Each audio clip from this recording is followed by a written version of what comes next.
You want to be a friend of the cartel? Ladies and gentlemen, making their way to the studio, they are the most dangerous podcast in sports entertainment. Crishaun the Don and Wunda, the Kayfabe Cartel. You're staying. You belong to the cartel now.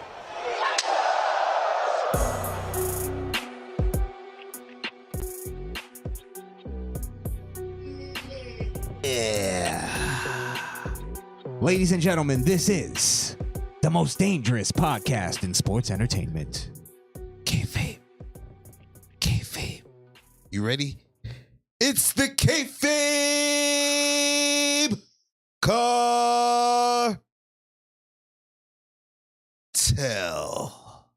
Yes, ladies and gentlemen, and we are here to talk about America's favorite pastime, wrestling. And I think we lived up to our name, America's Most Dangerous Podcast, or not America's Most Dangerous, but that's actually the other one. Yeah. Most Dangerous Podcast in sports entertainment. Because we give you the takes that sometimes you don't want to hear, but you have to. And it's not hating. It's not anger. It's called foresight. Analyzing, knowing the game. Being wrestling fans for 30 years. Started watching this shit when I was 4. Hell yeah. So you know what? Let's get right to it because we have to talk about it. Yeah. We ruffled some feathers last week. Right. And this week we're gonna do something that probably knocked the tails off of them. We're gonna give him another one. And let's just go. Get the hell out of my ring! Get yourself out! Get him the fuck out of here. This week, get him the fuck out of here. The Cody fans. The Cody crybabies. Go ahead. The fuck out of here. All of you. Because you don't understand wrestling. You don't understand what you're watching. You're part of, you were grown. I don't want to put it on a whole generation, but you grew up in this culture of everybody gets a trophy, and that shitty mentality is seeping over into wrestling. And they really think Dusty was like a face of wrestling at one point too. Listen, Dusty, look, Dusty, undeniably a legend, right? Am I putting him I'm tired of the lying. The fat flair. Am I putting Dusty in my top 10? With your broke ass. Am I putting Listen to me, baby. Listen. Am I putting Dusty in my top 10? I don't hate Dusty. No, I'm not putting him in my top 10. It's an honorable mention on my list. But that top 20? I'm No, not even there. Top 75? I'm just going to be past 25. Just go to 75. You know what? Dusty kind of sucked. No disrespect. No disrespect. With your trash ass. But let's be real. Just here, baby. And you ain't nothing more than a mid-car average, boy. Listen, let's be real. I'm just tired of the lying, the fakeness that's going on with these wrestling podcasts and the fans that listen to us and they're like, wait a minute, they don't talk about it the way we like it. Cody's the greatest. You talking about all 97 out of 127 comments. And it was like maybe it's only a month. Give him a break. It was only a month. Because we both said this, but I was saying that how much I thought Cody was a bore fest with his title run, and I think it's just undeniable because first off, everybody tried to hit us with, like you said, it's only been a month. Let him cook. Give him some time. And I'm like, first off, he's not a rookie. The guy's been in the business for his whole fucking life. His father was in the business. His brother is in business, half brother. He's the number one guy right now. He's the face of the company. He's the champion. He's the main event. It stops at him, right? There is no time to let him cook. This is his fucking moment, and he's not taking it. He's not fucking running with the ball. And let's not to mention the fact that there had to be a buildup before this championship run. That if it wasn't for the other party, it was a total bore fest on his side. It was, and it's proven with what's going on now, where it's like you could tell that they just listened to the fans, they finished the story, and then now nobody knows what to do with him. Not Triple H, not even Cody knows what the fuck to do right now. They're clueless. They're like, well, we finished the story, but now what? And like you said, he's been in the business for pretty. God knows how long he's been in the business, but he's probably been training since 3 decades, 4 decades. You think. And for him to get fucking washed on the mic by Logan Paul, who just started 2-3 years ago, destroyed it's fucking Cody crazy. Rhodes. I thought I was the only one that saw that. Thank you. He massacred Cody Rhodes on the mic. It was like, I don't know what the fuck he's doing. Logan Paul. Ooh, say my name again, baby. Logan Paul. Why the fuck? Bro, you're cheesy as shit, bro. Like, this is what I don't understand from the fans that are thinking this way. First off, how long do I have to be bored for before I can say that I'm bored? You know what I mean? Let me explain this, right? They're going, it's only been a month. Okay, we're talking a month, right? Cody's been on TV every week, pretty much damn near every show for this last month, right? How many times can you see somebody who's an entertainer, supposedly an entertainer, be on TV more than 4 times in a month and not be entertaining at least one time? Not be interesting at least one time. That means he's probably not a good entertainer. You get what I mean? Like, if your favorite TV show had 4 bad episodes in a row, and that's a month of TV, 4 bad episodes in a row, you'd probably be like, I don't think I'm gonna even watch this show anymore. You get what I'm saying? And what form of entertainment do you go, nah, wait a minute, let him cook. Let him cook. There's no story being told, but let him cook. Something's coming. Something's coming, man. What are we waiting for? That's my question to all the fans that said, what are we waiting for, and how long do we have to wait? Till he starts stirring the pot, Chris. In what way? In what fucking way? Bruh, I didn't even realize until the other day how bad of a botch him and Carmelo had in the match. Did you ever see that? No, you were telling me about this though. I didn't look it up. You gotta look it up, bro. Well, we'll find it later. Yeah. Just yeah. It looked like 2 people playing on the PS2. SmackDown. Shut your mouth. Shut your mouth when Springboards first. And I don't want to be a historian here. Don't come in the comments saying, well, actually, it was in Raw versus SmackDown 2009. Yeah. I don't know, but you know, whenever the Springboards, That was actually a spot from Ring of Honor. Shut up. they both cares? literally came from 2 different sides, just bloop bloop, hit the floor. It looked like a glitch. It really looked like A video game glitch. It's probably hitting top 3 worst botches. Listen. My point is that there's a divide right now, ideologically. You could just say in the world, right? And I think we see it in every little aspect of the world. And I think wrestling is no different. I think there's a huge ideological divide in that it's old school wrestling fans. And I know this has always been a thing, but old school wrestling fans who grew up on Attitude Era, us. Yeah. And these new wrestling fans who grew up on fucking, I guess, Ruthless Aggression, where every match had to be a fucking 5-star classic. Every wrestler had to be a technical genius like Dean Malenko. They didn't give a shit about promos. They didn't give a shit about stories. Like, it's like there's this thing where I think it's the Meltzer. It started somewhere in the like late 2000s where they created this idea of, I'm going to be the fighting champion. You know what I mean? where it's I'm not gonna show up every now and then. I'm gonna be on every show. I'm gonna wrestle every night. I'm gonna defend the title.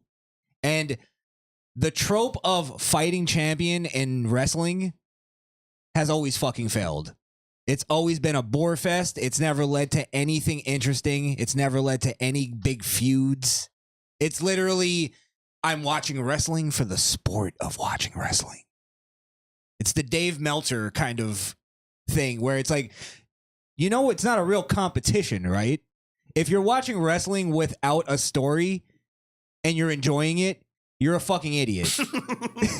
You're literally watching two guys play fight for no reason. No reason. You have to have a reason to watch a fake fight. That's true. Otherwise, you're an idiot.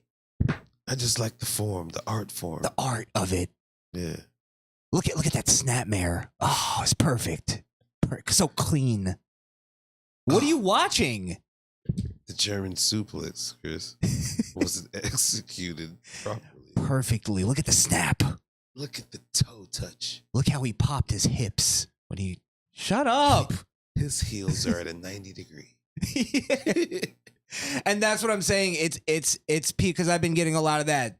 Well, would you rather have a champion like Roman who was only there every couple weeks? And yes, it was interesting. It was... when he showed up, it made it like, oh, wow, he's here. Something big is going to happen. I'm going to watch the show. Whether or not you like Roman, whether or not you like Cody, you have to admit, Roman felt like a big deal and Cody doesn't. Cody feels like a downgrade from what we had. And I don't know. And Roman wasn't always a 2-week wrestler when he had the Universal title before it merged with the World Heavyweight title. Yeah. To make it the undisputed title. So, well, either way, I didn't. That's why I didn't care if Roman was on the show every week or not. Yeah. Like, the fact was that his story was interesting. Like, it's the most I was interested in wrestling in years. You know what I mean? True. This Cody shit is just back to square one. And I guess you could consider John Cena a fighting champion. It took him all the way, baby. Somewhat. I mean, if you're gonna talk about like his, I don't remember really his first title run. I don't remember if he was a fighting champion.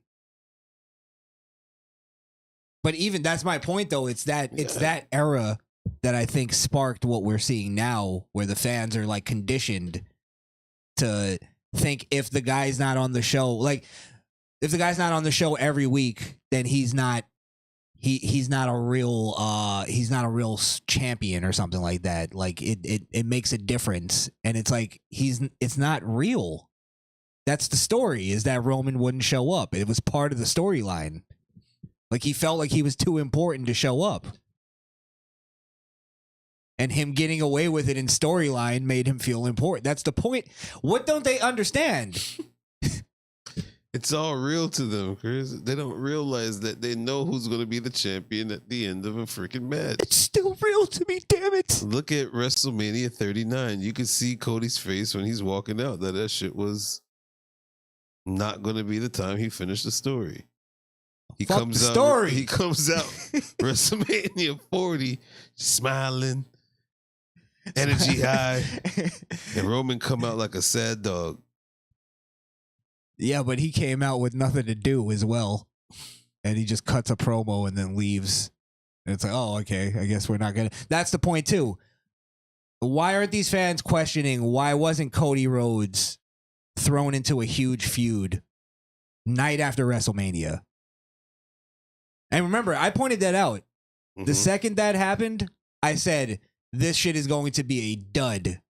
This whole fucking title run is going to be a waste of time. Well, they kind of sort of did start a feud, but it's not really a feud.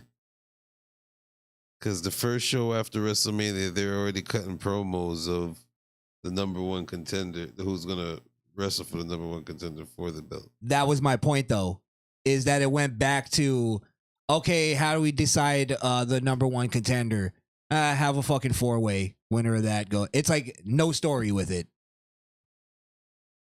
Literally, winner of a match goes to the we went from here's this amazing story, this amazing build up to why he's going against Roman as the champion. And now it's just back to let's just pick names out of a fucking hat. See what happens. And the one that gets picked is AJ Styles. No disrespect to AJ Styles. Well, now here's my theory though, is I think WWE is seeing what I'm seeing, right? And they went, holy fuck, we need to put Cody against somebody that the fans hate, like seriously, because they're getting ready to turn on Cody. I'm telling you. And I think that's why they went Logan Paul. They went Dominic or Logan. Dominic's injured right now, so we got to go Logan, and he's on a different show. Logan Paul. Yeah. They're putting Logan Paul against Cody Rhodes because Cody is in danger of losing the fans. I'm telling you. Or the fact that they like Logan Paul in Saudi Arabia after the Roman match at Crown Jewel. So I'm pretty sure the Sultan requested Logan Paul to be there, and that was the best way to go. I mean, so it's a two-way. It's a win-win for all sides. Yeah. It could be that's what they were looking for the way out, because I guarantee you WWE is seeing like, oh shit, Cody's not really delivering. What is the purpose of having a champion versus champion match? Is it for the belts or is it just a champion? It's just for the undisputed title.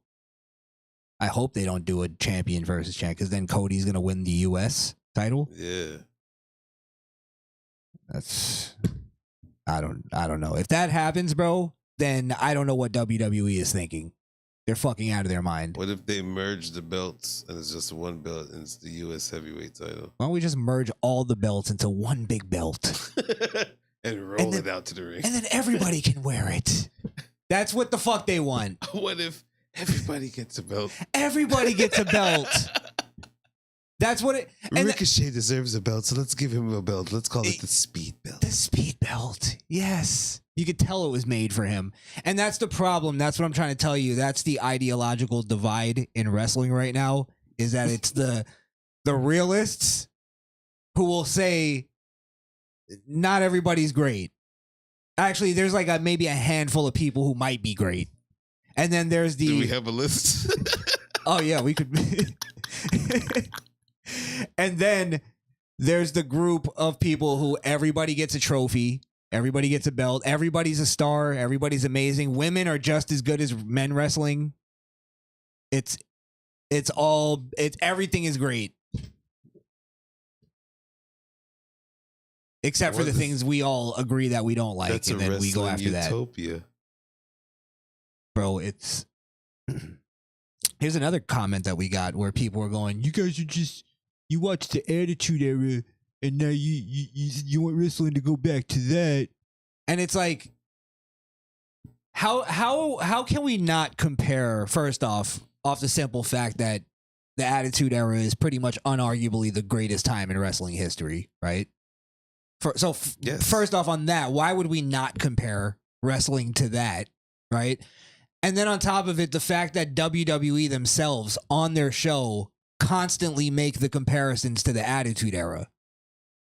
They're literally saying we're making a new era. They're trying to say we're making the new Attitude Era. Yeah. Like that's what they're going for.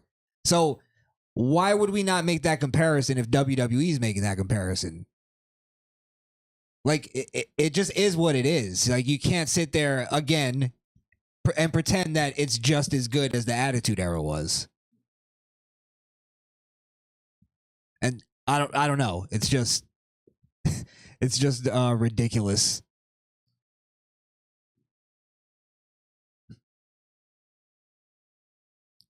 Final words on the Cody crybabies. I actually was going to say something about the Attitude Era. Oh, go ahead.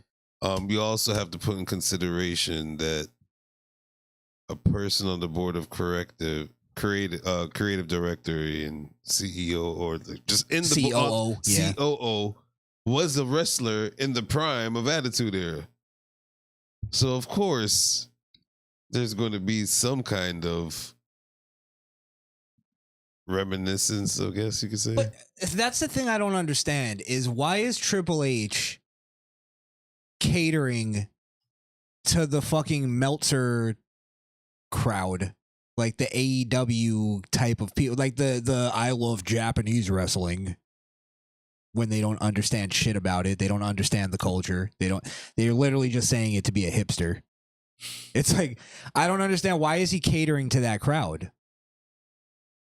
Because that's what they did with making Cody the champion. They were just catering to that crowd because I think it was for whatever reason. I think it was the stick it move to AEW. You think so? Yeah, we let it simmer for a little bit because y'all know it's coming, so y'all are on eggshells waiting for the moment now. Kablow, Cody's champion. Do you think they even care about it that much, about AEW? I don't think they're even... That's their only... Doesn't mean they're on their radar. It's not the radar, but it's, sometimes when you slap the bug on the wall, you just keep it there. I guess. Young Chance PA says something interesting. Yeah. It's because Triple H always wanted love from that crowd. He always wanted... And maybe he's right. Maybe he always wanted a 5-star rating from Meltzer secretly. Hey, Meltzer, come check out my stuff now. Right. But that type of like wrestling, he wanted to be that guy. But in reality, he was just like, Triple H was a good promo entertainer guy. Well, like, but then why would he let Bronson Reed take out Tassi Wawa? But that's Tiki Cha-Cha. Yoshimitsu Otorika. That's my point though. Why is Triple H like this whole LWO Andrade fucking like, I don't give a shit about any of that. Like, I don't half of the time they're turning on each other and I'm like, I thought they were already friends. Shit. I don't know who these motherfuckers are. And I'm like, why Triple H is catering to that crowd? Like those people who like give a fuck about.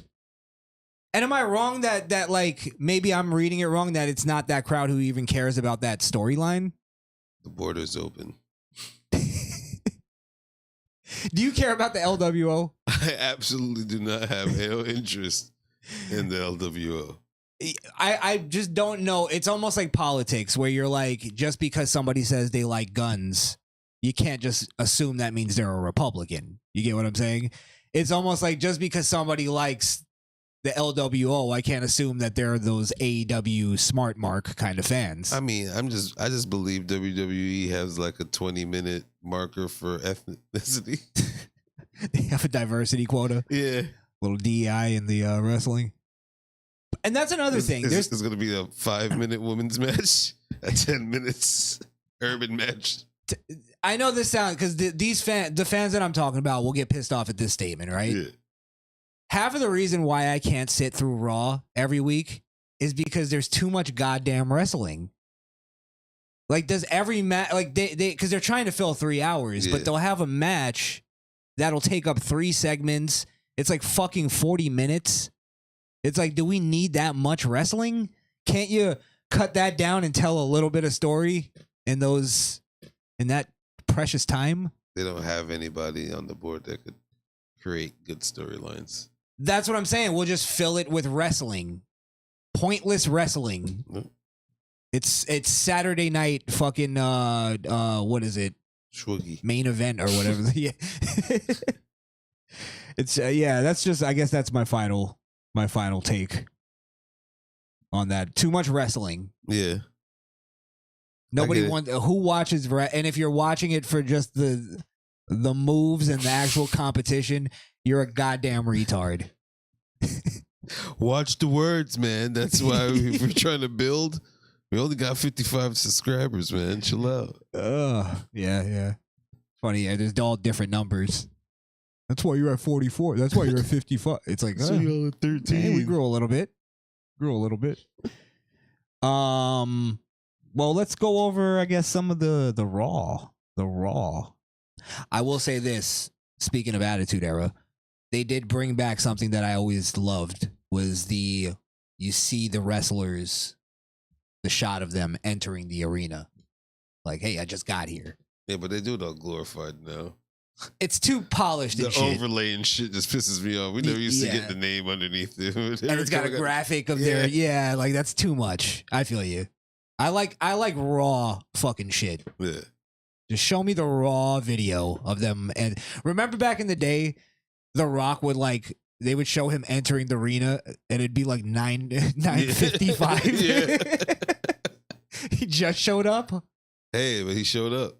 But remember, I used to always say that made him feel more important. Yeah. Like The Rock doesn't give a fuck. He shows up when he wants. He's The Rock. The last of the show, man. Yeah. But literally. They did bring that back, which I do like, because it does make the wrestler feel more important. Yeah. Them entering the arena. Some of them look tense. Some of them look, they're playing up their thing. How did you feel about that new camera angle and overlay and everything for AJ Styles for the match?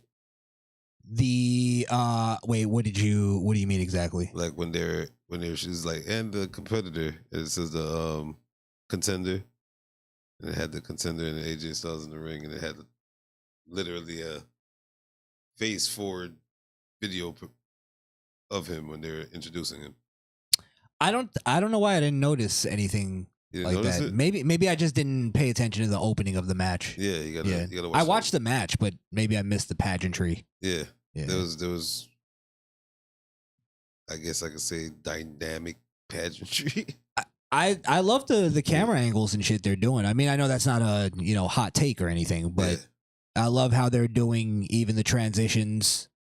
They'll follow somebody in the back, and then he'll walk by a group like Judgment Day talking, and they'll stop at Judgment Day. Yeah. Now you're into it just throws you into it, rather than the fucking old ass Kevin Dunn, the cross dissolve fade into the next. Like, all right, it just adds a little dynamic to the show that it makes you feel like you're walking around the arena sometimes. And I have to say it before the show ends too. They could have picked anybody else, but Finn Balor and freaking JD McDonough to do what? Be the number one contenders again for the tag team belt. I think I'm all right with it only because I think it's telling a bigger story. And let's get into the actual JD McDonough. Well, it's not freaking the Funko Dominic. Pop. Yeah. Well, Dominic's injured. I know he was supposed to be Dominic, but JD had to take his place because he's injured. Well, you see now they're adding Carlito. Yeah, which I think is hopefully Carlito goes with. Well, Carlito's kind of character is that he's just a cancer to any group he gets a part of. He ends up he's dead. He's untrustworthy. He's an untrustworthy Puerto Rican. But Damien Priest is Puerto Rican. What if they become hey Capitan and Amigo? Actually, Damien Priest, you brought it up. Let's go to our promo of the week. It's the promo of the week. Do I have everybody's attention now? Jumpy, beat me.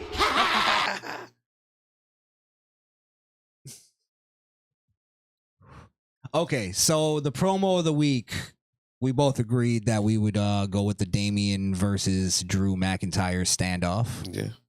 I would say, just as an honorable mention, I probably would put Logan Paul's ripping Cody Rhodes in half, but that just may be because I fucking hate Cody Rhodes.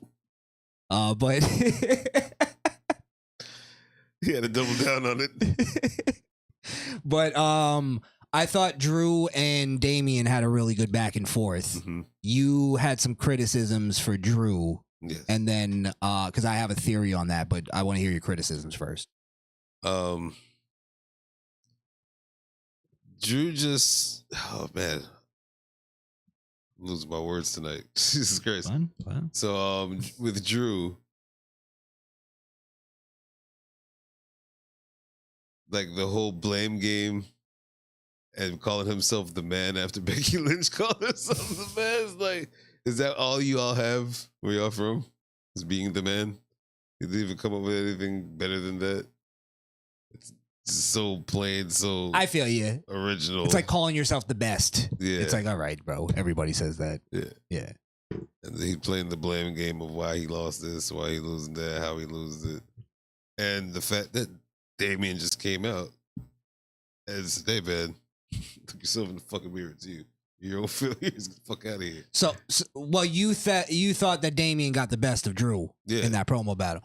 My thing, this is my theory. I feel like Damien, I think that was designed that way. Mm-hmm. Because you could tell there was points where Drew did want to say some things, but he held back. And I think that promo was designed for two things. One, to make Damien look stronger as the champion, which I appreciate that because that's my criticism so far of his title run.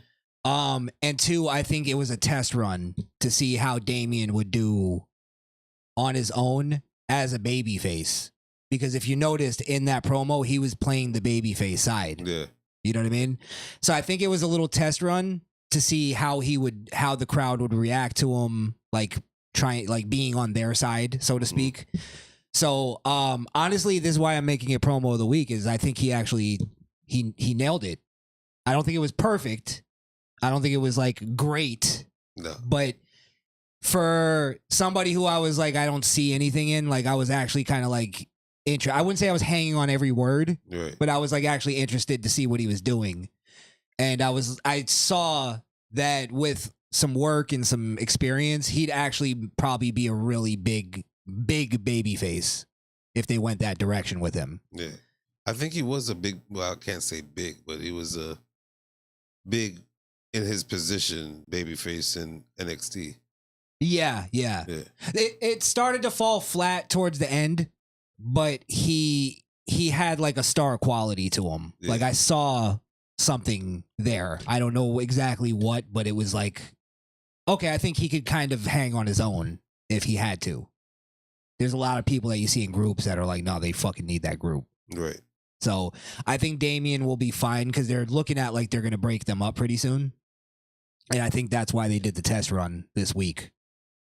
And I'm pretty sure if WWE saw it, they were probably like, okay, he'll be good. So, and I think Drew, because Drew, honestly, you got to give it to him. He's been kind of killing promos lately. Yeah, he's been on the roll with promos. Yeah. That we didn't get to cover it, but that fucking thing to Sheamus where he's like, when you left, you had banger after banger. Banger after banger. Now you came back. You look like you're having Burger after burger after burger. It was like so elementary, but it was like that elementary funny that'll never not be funny. It's like something you would really say in the back. Go backstage and you say that shit, but you actually said it out here. It looked like he wanted to chill on the ring post. I'm like, what happened to you, brother? Yeah. So I'm just saying that just in relative to what we were talking about Drew maybe a year ago. Yeah. We were just like, fuck that guy. He could fucking fall off a cliff for all we care. Now he's actually one of the more entertaining guys on the show. It's probably saying something. Or saying something for the rest of the show, right?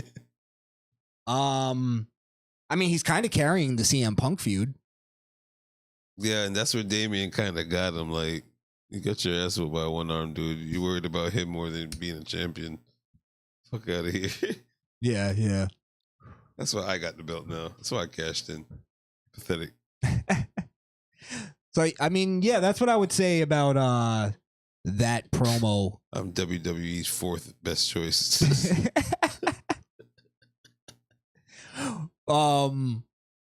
Yeah. Oh, anything else on the promo? Was there anything else? Or on Damien or Drew in general? Yeah, I guess it was going to happen that Damien and Drew was going to get at it, but I guess that was the best way to build that semi-feud before the next pay-per-view. So that was just the introduction of it. I guess there should be more to come within weeks.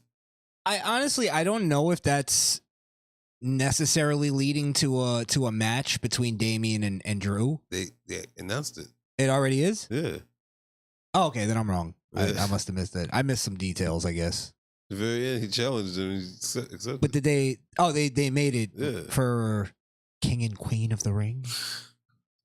Pretty sure that's when it would happen. Okay, so that's the rematch from him taking it Yeah. with the briefcase. Yeah. Okay.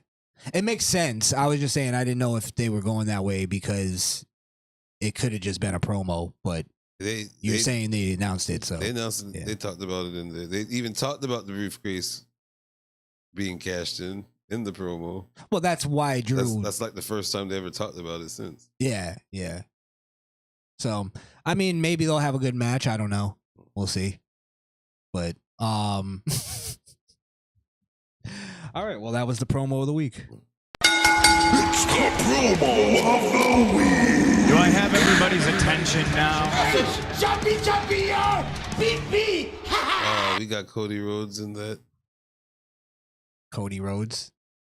Oh, what in the promo of the week? Yeah. What do you want to talk about?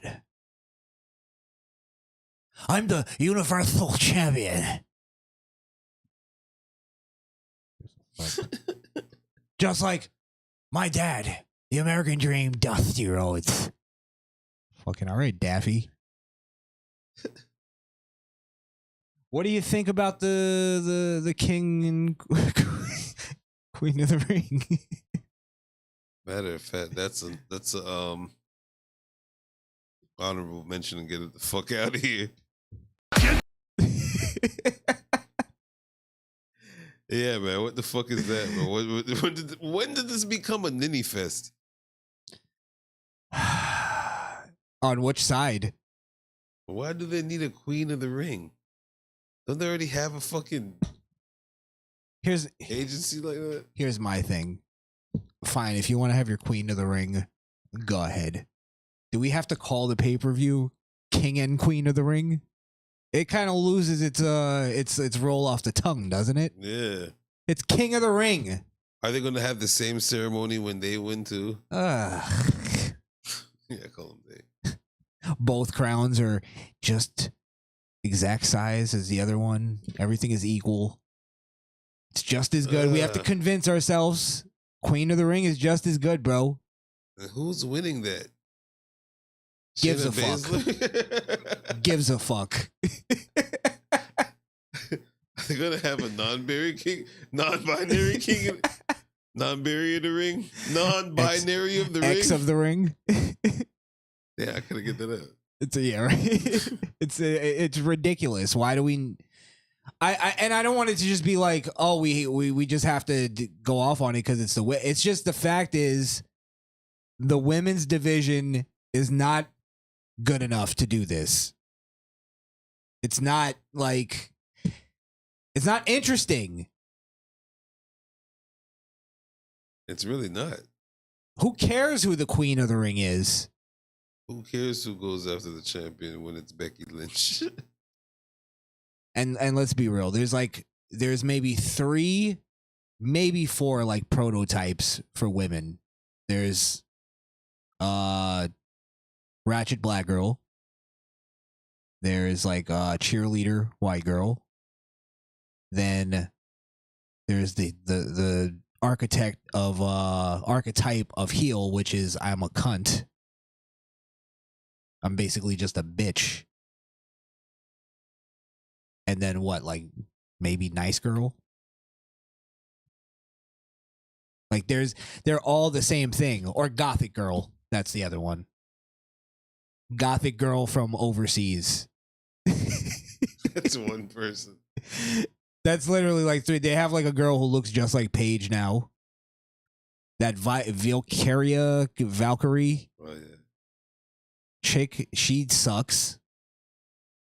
She sucks. Like, she cut a promo and she looks like she doesn't know what the fuck to say. She says the same thing every other chick said. I'm here to prove that I'm the baddest woman to ever do this. All right. That's what the rest of them are doing. There's also the Stush girl. Oh. I guess you said attitude, but it's like Kiana James?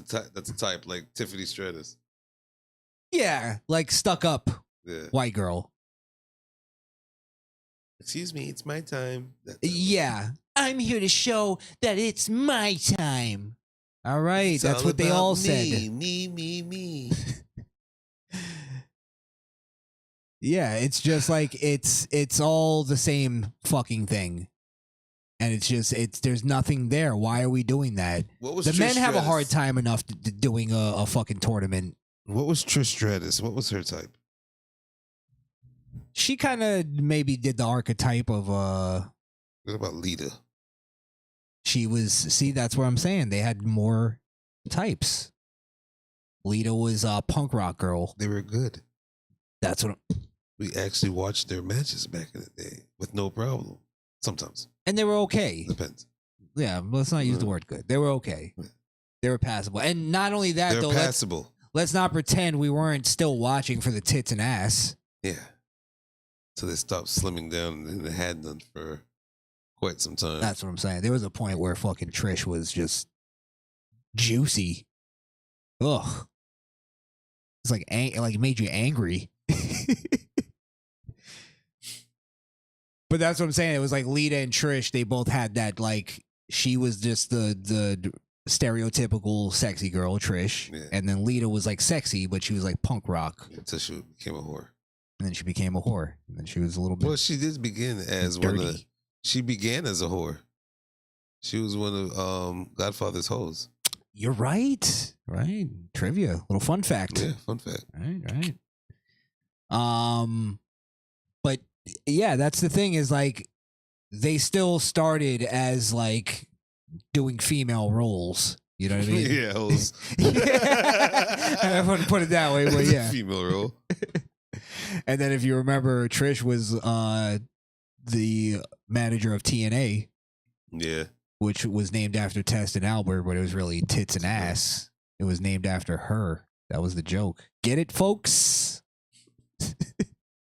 She would come Another with fun fucking fact. tits mashed up. Banging. Oof. But that's what I'm saying. It's they don't do that anymore. It's women are strong now. Women are strong. No reason to care. They're competitors now. Ugh. They are. Because they got gold, man. They got a lot of gold to go for. Yeah. Like 4 belts. I hear they're making more. Yeah. Enough belts. More belts. You said Everybody gets a belt. name this episode More Belts. More belts. We need more belts. You remember we said there's going to be a lot of LEDs and projectory, and they took that shit away. And they gave us more belts. More LEDs. We should have known when there was more LEDs. They took away the fucking CGI and gave us more LEDs for real. Oh, did you see Lillian Garcia came back? Yeah. I wonder if it's for a legendary contract or a one-time gig.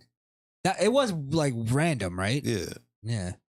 And then But her it was the best she combination. She looks like she hasn't aged. Yeah. Yeah. Samantha. Samantha. I love you. Oh my God. I love you. I love you. Samantha, hold it down. I won't marry you. Well, I'm just begging for Ricochet to slip off the top rope. Oh boy. Wait for the turnbuckle to break. Jumping off the fucking top rope. Come on the show. Oh, sad. Sad day. Call me. Exactly. Oh, did you notice though? They did another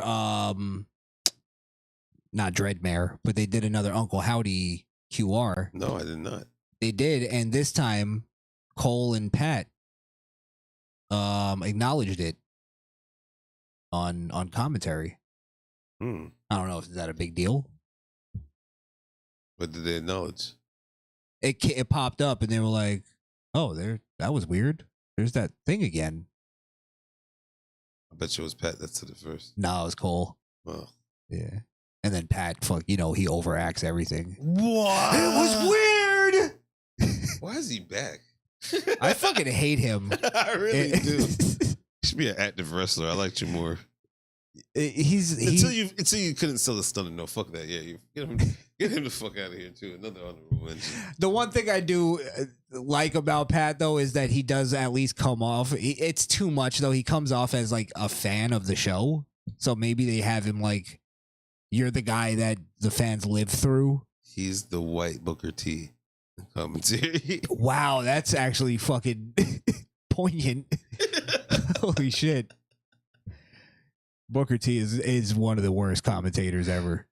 Pat McAfee's probably 2 notches above him. He might be worse because at least Booker T doesn't annoy me. He makes me go, what the fuck are you talking about, Booker? Because he just rambles sometimes. It's like, does he think he's on his podcast? It's CTE, man. That's what I'm saying. Oh, fuck. We got to remember, Booker T got his ass whipped through a whole fucking grocery store. Okay. That shit changes you as You a had man. rivalries with Stone Cold Steve Austin. You become a different man afterwards. I like it. Just running through some shit here. I had to Let's use see. bathroom. I didn't leave. I went to the restroom. When I came back, y'all were gone. Let's see. I guess the final thing I have from Raw here in my notes was Gunther. That whole thing, because we could actually talk about that real quick. Is there's you all right? Oh. Yeah. Stabbing you. Yeah. So Gunther, I thought got a really good reaction when he came out, because a lot of people say that Gunther doesn't, like, nobody cares about him, but I think he does. Like, people like him. You got to give it up to Gunther. Gunther's going to be up there. He's gonna be a top heel. Yeah, definitely.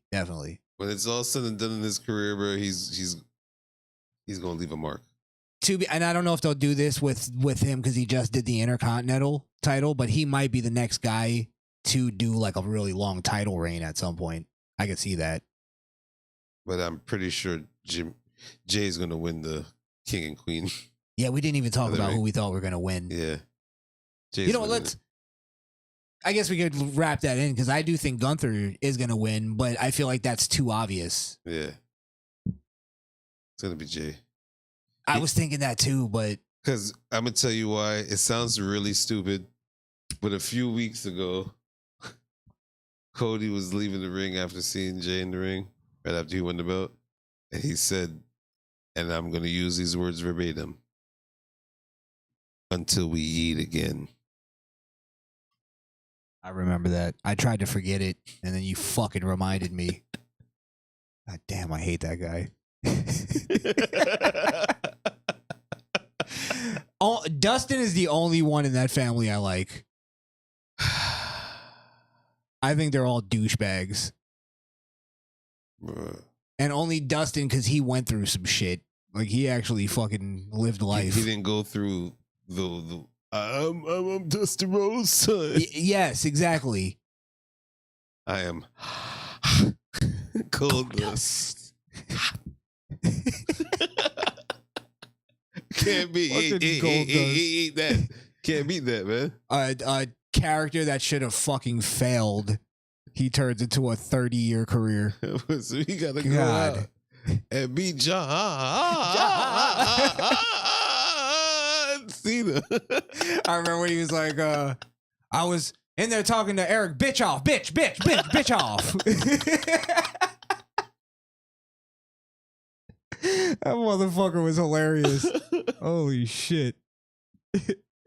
All right, so you're thinking Jimmy. Because Jay, not Jimmy. Jay. Tell me if I'm wrong, but historically, hasn't the King of the Ring always gotten a title shot after winning? I believe so. That's part of the deal, right? Yeah.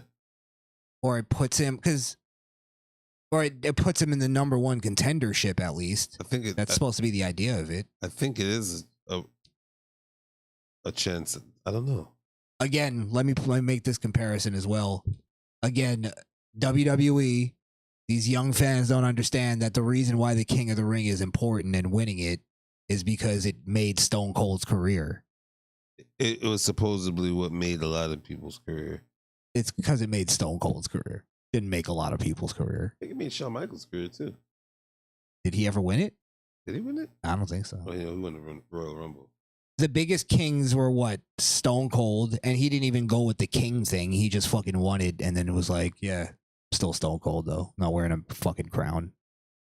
Jake the Snake Roberts. Oh man, King Mabel in '96. Shut up. I'm just saying. I think that's why it's actually important, though. Still, the legacy of that. And then King Booker, that was the next guy. King Booker. Booker. Fucking lost his mind. I'm gonna. He actually killed the King of the Ring. I'm just letting you know that was. Oh, you did say that. It ended after King Booker. It was over. Because he created a whole thing around it. Yeah, and then everybody else really did that after. They changed their name to King Corbin. Fuck out of here. Yeah, King Corbin may have been the only one that tried to do it, but it just wasn't. It didn't work. It was in Booker. He should have called himself Corbin. I'm Corbin. All right, but I'm still sticking with Gunther. I think they're just trying to give him a lot of stripes right now in his younger heyday here, and I think what's gonna happen is Jimmy or Jay is gonna get screwed out of it to kind of further the bloodline story. I know that probably seems too cliche, but I was thinking that though Jay could actually benefit because. Another thing, let's be real. Jay gets a great reaction, but I don't think he's gonna like be a single star for very long. Yeah, because even in the interview they had when it was him versus Jimmy, he was like, "Bro, there's no beef. We could even be Usos again if you just leave the bloodline." Yeah, I think that's where the story is going because he's out of the bloodline now. Yeah. So. Do you think Jey Uso could be a huge star by himself? He's a merch seller, crowd pleaser, and look what crowd loves him. Crowd fucking love. Look, they even freaking included fireflies now to his entrance. He did say the fireflies are mine now. Yeah. I kind of did like that he said that though. Yeah. That's like I love shit like that. Yeah, that shit is dope. I'm telling you. Yeah. What if they come back and they attack him? What if they fuck him out of the King of the Ring because he said that? Now I'm merging Twitter and fucking wrestling, but if he comes out and says that on TV, then you know that's where it's going. I don't think he will because it'll come off as disrespectful. Don't even sit on social media. That's, the wrestling network is now. They'll mention tweets on the show. So. That's what I'm saying. But do you want to have that to be the first thing Uncle Howdy attacks somebody for? You said something on Twitter that I didn't like. It's kind of. I mean, this whole thing is based on social media, though. Uncle Howdy. Oh, Jey Uso. You caught the ball on the fireflies. So you caught the all. You said the fireflies are yours now. They said the world is in your hands. Uncle Howdy has begged to differ. Oh, they've been lying to you, man. Oh. Fireflies never left home. So you called upon me when you called the name of the fireflies. A man who likes to yeet.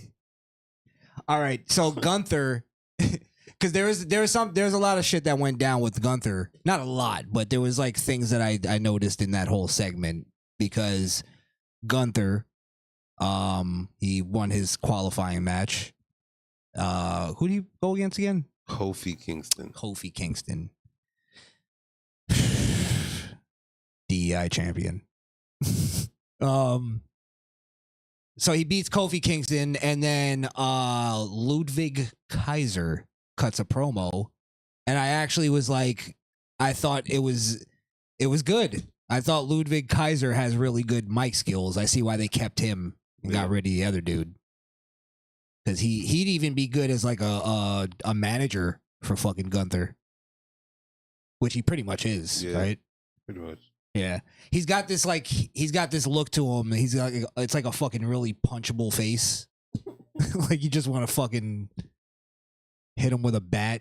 Yeah, there's so much. Had a picture of like backstage, and they're just being them, and he was smiling.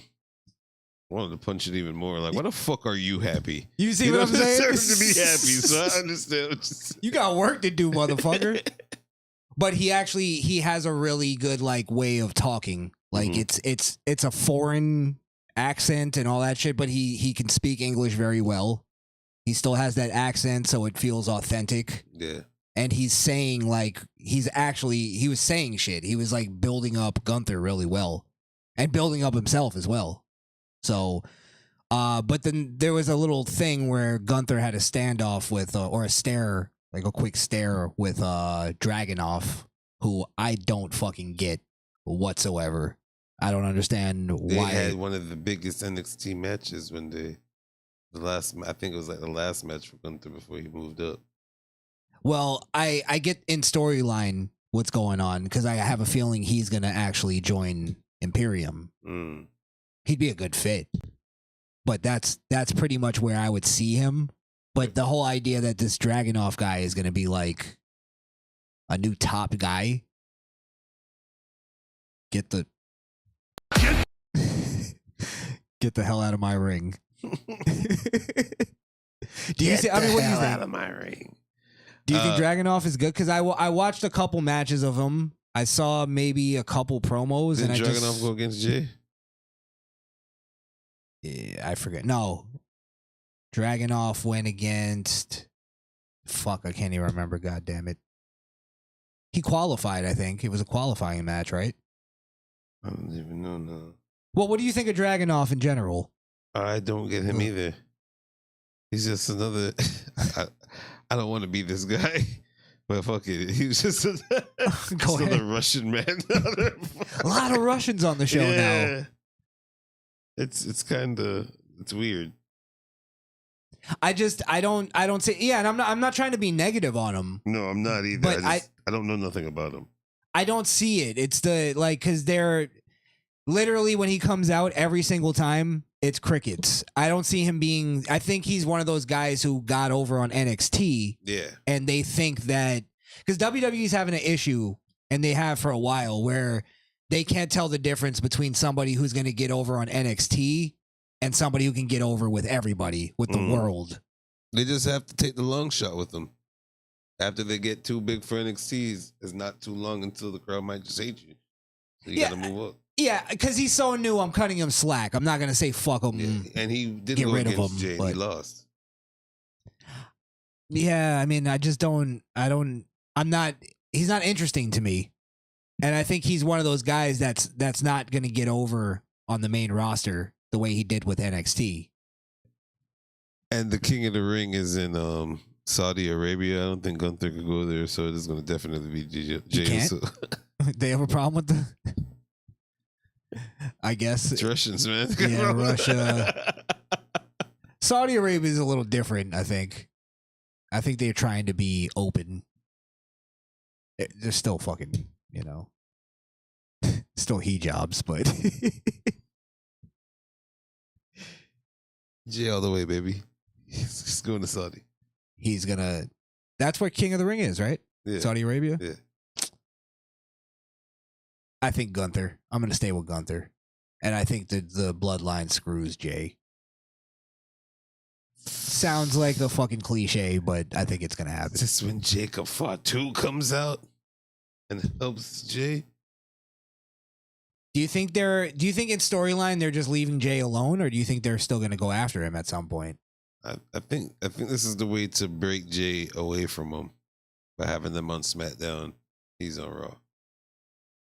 Like, you think they're genuinely trying to push Jay Yeah. as a solo. Yeah.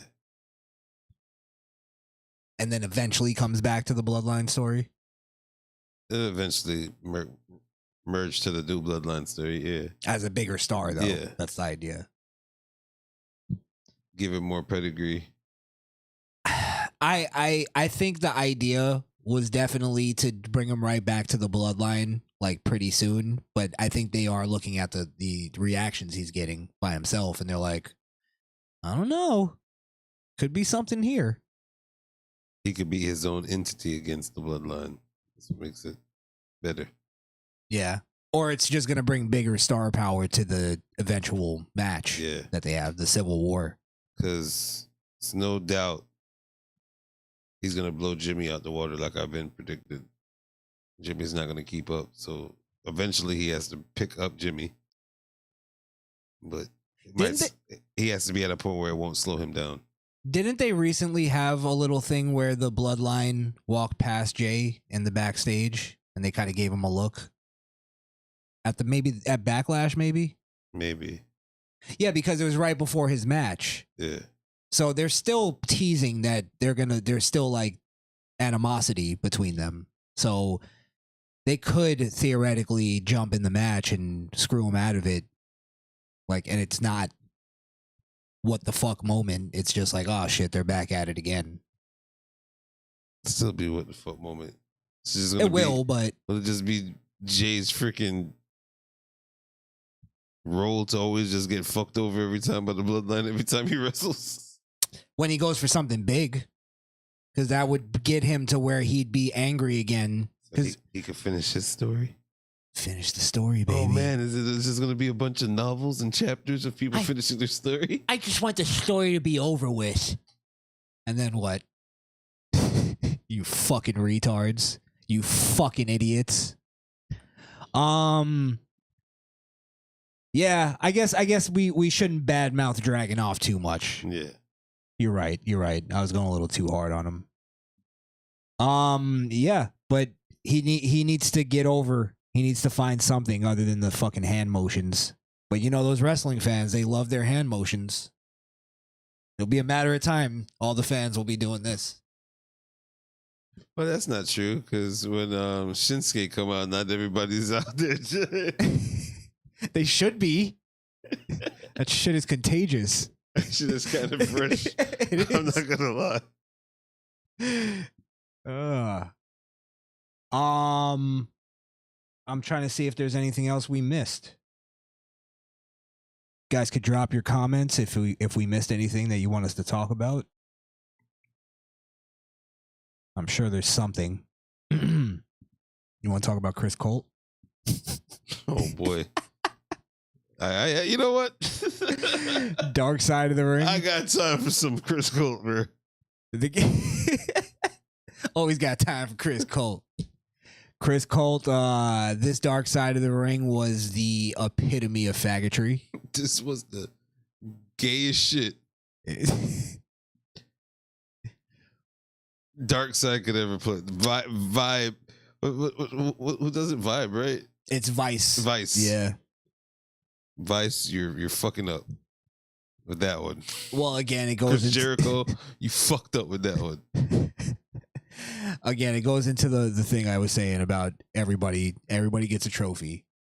They start the whole thing out with legendary wrestler that you probably never heard of. Then he's not legendary.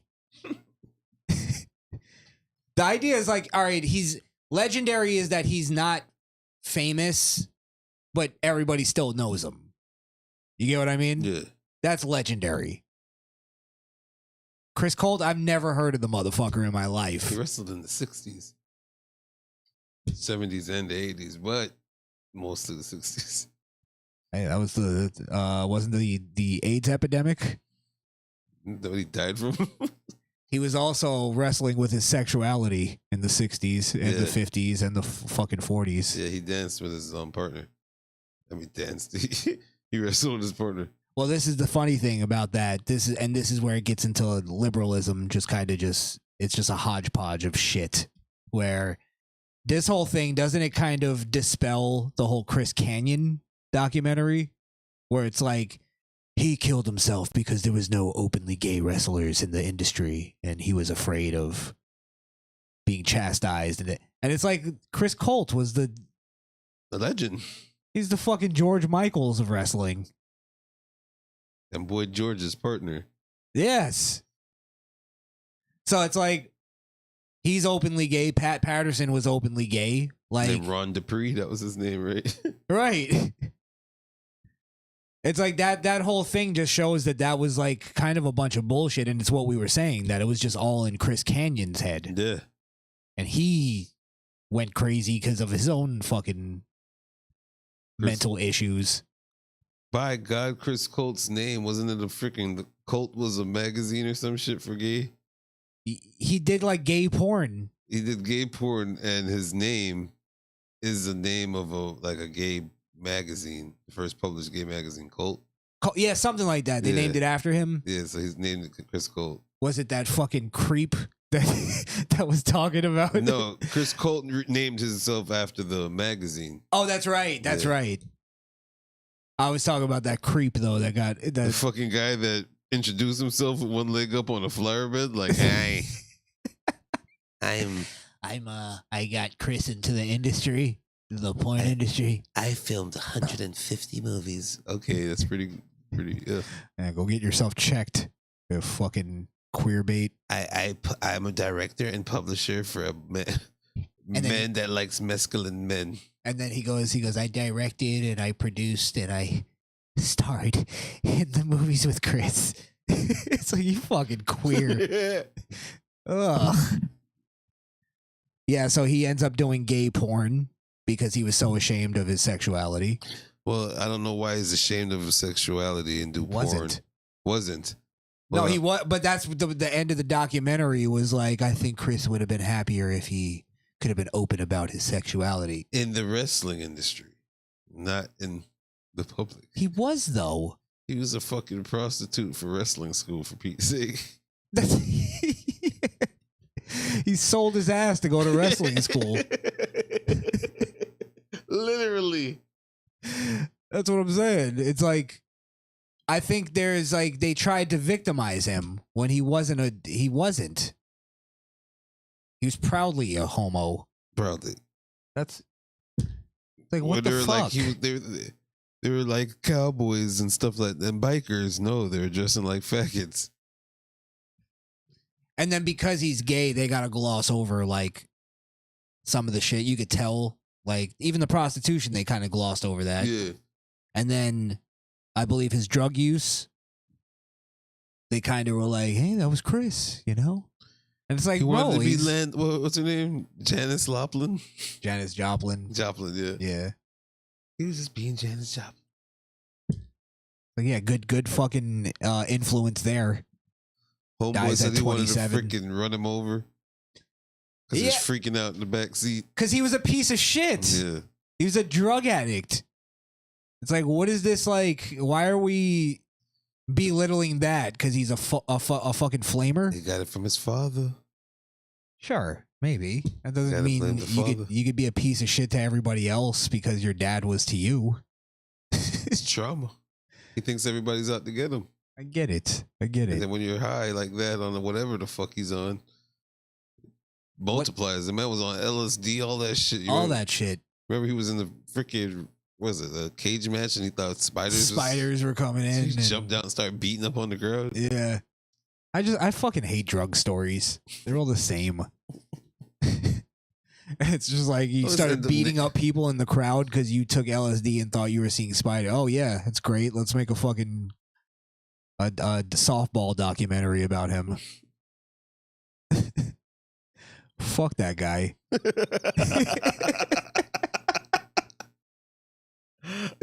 Fuck Chris Colt. Oh, you know what? Well, go ahead and finish your thoughts on Chris. That was beyond the Chris Canyon story. I could tell you that much. That one could have probably took an easy pass on because it wasn't really a dark side more than we're running out of stars to actually flamboyant side of wrestling.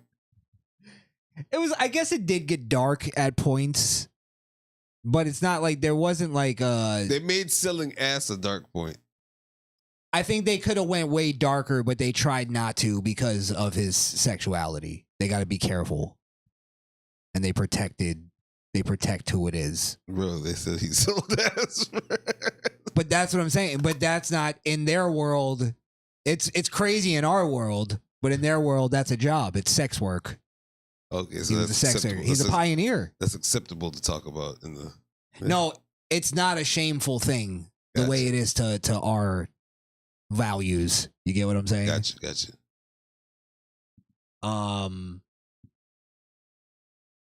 But yeah. Who better than Canyon? Before we go, you did bring up this. Now, do you know anything about this? I heard. Or did you just read this? I just read this and I did a little bit more digging into it, but I kind of. It's a real faint memory of what this was back in the day, but it was something I heard about. Should we go into it, or is it? I mean, we could talk about it now. You want to Because talk it kind of ties in a little bit to the Chris Cole thing to a degree. Yeah. Not saying he was a pedophile necessarily, but just the sexual debauchery that happened in wrestling. So we're but when it comes to pedophilia, we're advocates of killing them all. This is a big topic we usually talk about on our main channel. If you haven't known, follow us at Misfit Nation. Hit the subscribe button and the bell so you can get any of our notifications when it drops. That's Noti Gang. Definitely. Yeah. I got the But go ahead. Yeah. So Go ahead. I didn't want to interrupt you. So this is Wait, let me read this real quick. Yeah. Dutchess County man who accused WWE of pedophilia commits suicide. Yeah. Now this is old though. Yeah, it's old. Okay, but tell us why you brought it up though. I brought it up just because, there was already crazy things happening in the WWE at that time. And for this to also be something, even though this was something that happened in the 90s, it was like pretty much not talked about. It was kind of thrown under the rug.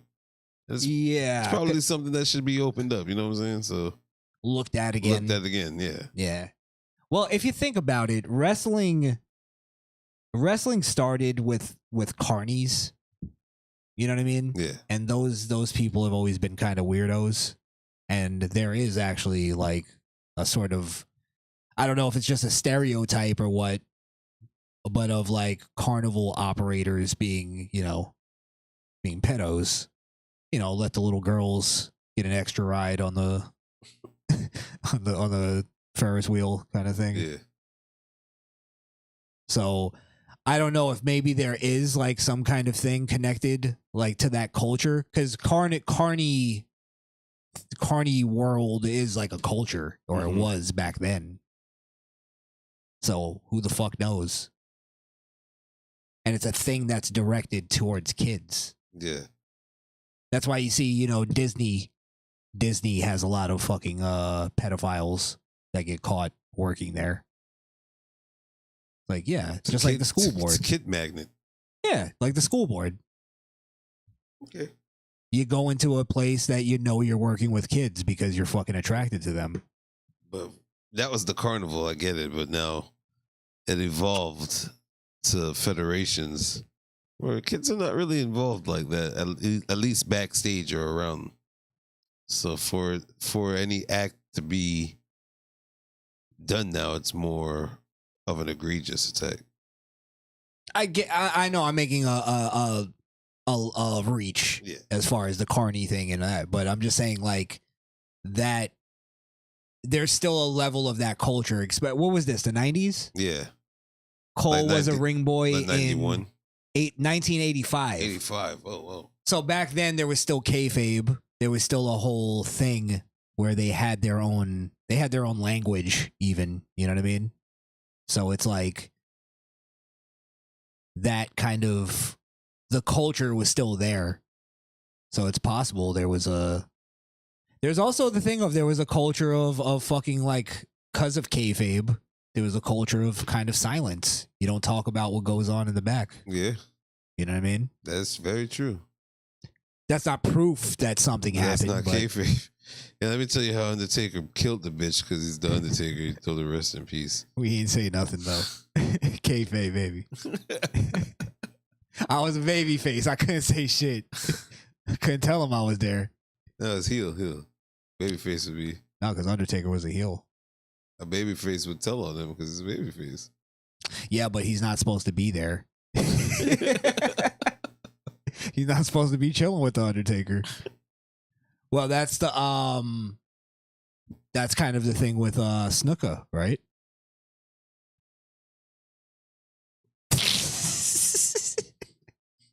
Samoan Dynasty, baby. I ain't saying nothing. The other one besides The Rock they don't talk about. Yeah. You notice Tamina. Tamina does. She's not even around. But Tamina got credit. I can see why she looked up pissed all the time. When they do little Photoshop pictures, Tamina be in there, but not Snuka. Yeah. I haven't seen Tamina in any pictures. And like they'll have Nia Jax too, and you know they're never going to be in the bloodline though. But they're there. In interviews, they just call him Headband Guy. Interviews, they call him Fall Off Steel Cage Guy. They go, Yokozuna, that dude that inspired Mick Foley, And the barefooted dude and the barefoot dude that jumped off the cage with the feathers. Wait, what were we talking about? Oh yeah, these allegations. But I mean, did anything ever come of these allegations? Because this was a while ago. No, it was the 80s, I guess. So I'm assuming not. He was just 13 at the time, he's saying. Cole was taken on a tour with the WWF as a ring boy. Ooh. The position is similar to that of a bat boy in baseball. I brought See, you but then a towel, Master Val Venus. Your towel, Mr. Venus. Oh shit. Well, then that kind of like it makes you think like, all right, when there were bat boys in the MLB, right? I wonder if there's like accusations of that pedophilia in being a bat boy. I'm sure there isn't anything that involved kids. That's so sad. I know, but it's the world. That there's predators everywhere. That's the lesson you take from it. And you have kids though, so what's like your take? Because your take is more important. See, I I highly doubt they even have those positions anymore because of this day and age. I don't think there's any ring boys or bat boys or anything to that nature. And if they do have that position, still it's grown ass men doing it. So I even see that I even see that in basketball now when they have the towel boys and the people that's cleaning the floor. It used to be teenagers and underage, but now it's definitely adults.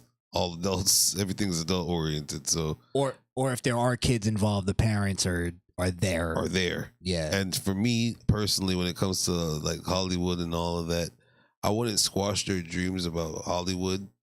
Hollywood is other forms of performance. You know, there's Broadway, there's other things like that nature. So I would just guide them differently than going through the horrors of a lot of the shit other people go through. Or the things that go through in those industries. Or you'd at least be there for the kid. Like 100%. If I can't be in the room, my kid's not going to be in the room. That destroys their opportunity.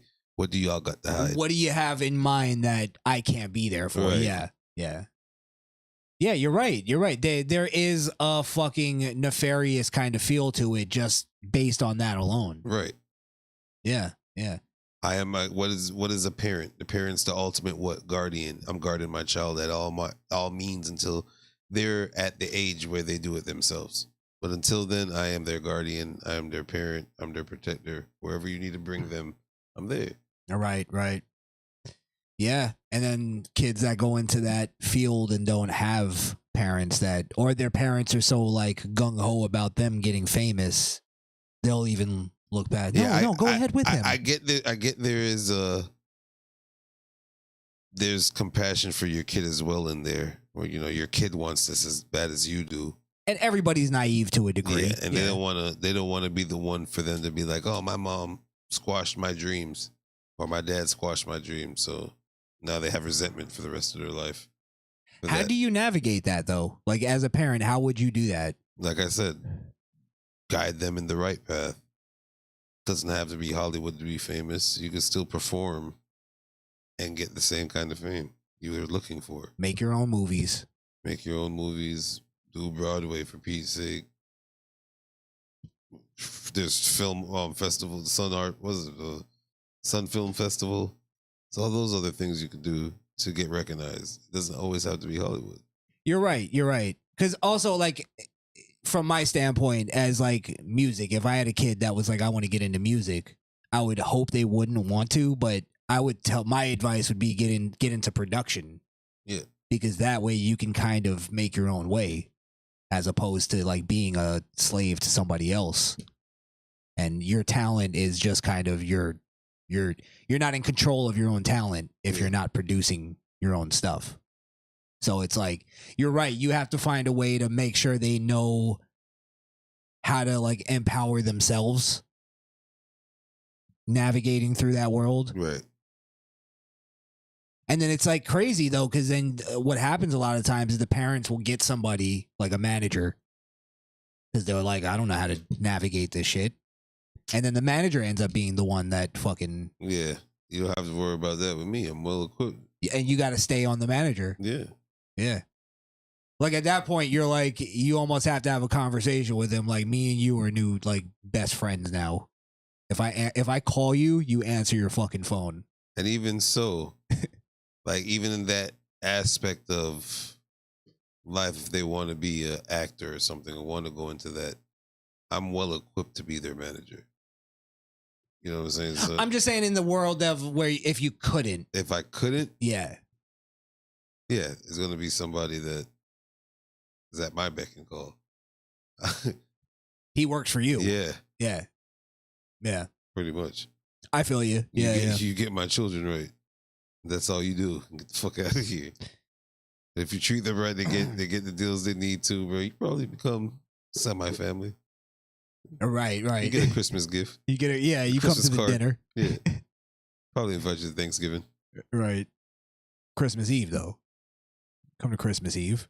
Yeah, you get a Christmas card. Christmas Day. That's... Yeah, get the fuck out of here. You probably get a gift the Thursday before. Exactly. Yeah, right. All right. Well,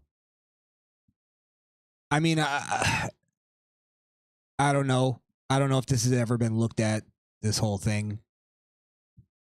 But, you know, the McMahons are obviously brought up into it. Yeah.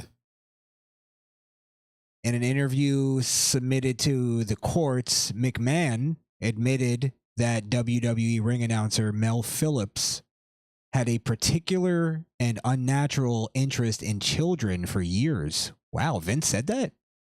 Which led to his firing. See? That's why I know Vince is a solid dude. Yeah, he knew that for years, and now he's getting fired. Fuck out of here. I've known it for years. Finally came to a head. Talking about he's a solid dude. Get him the fuck out of here. However, a representative of WWE says McMahon could not have known any abuse was actually going on. But you knew he had... Get away from me and my company, you weirdo. You don't have kids or something? Like, what's wrong with you? He was hanging around Stephanie a little too long. Made him realize. Well, he was actually into boys. It would be Shane. Yeah. Oof. Well, yeah, he fired him, though. Hey, listen. Trump kicked Epstein out of the fucking Mar-a-Lago. Yeah, kicked him out of the Mar-a-Lago. Probably because but he wasn't like, Yeah, you're right, Vince. Well, Vince told the courts, though. He said he knew for years. Well, if he didn't say for years, or said, I noticed that a peculiar action with him with kids. He did say an unnatural. Yeah, an immediate fire. Immediate termination happened after noticing. No, it was I knew this for years. Well, what does that mean? Unnatural attraction to children. Meaning it's just not right. That's what I'm saying. Is it like in the way that he in public he plays off that he's just like a fun-loving guy that loves children, but it adults it makes you go like, wait a minute, No, he's this is probably peculiar and unnatural. He's probably the one that be like, you see this girl right here? Oh, I'll bend her over. And it's a fucking young, And it's a little girl yeah, a little boy. or a little boy, yeah, Or makes fucking jokes that are just out of there, like, I'll fuck a little boy in his asshole. yeah, Yeah. almost like Metro grooming. Yeah. But I'll get off on that charge. That's your grooming. I'll beat that charge. And then everybody looks at him. He goes, "I'm just playing." That's literally, yeah, I think that's what it was. And they're like, okay. But then that gets you into the place of like, can Vince just fire him for that? I guess you could if you're talking corporate Or maybe, environment. like you said, young Shane, probably even then, he was like, hey, Shane, always try to have conversations with him or something. Right, pull him to the side Yeah. and Give him hugs and shit. bring him comic books or something weird Yeah. like that. Fucking oddballs. Mel Phillips. Let me look him up real quick because I don't know that name.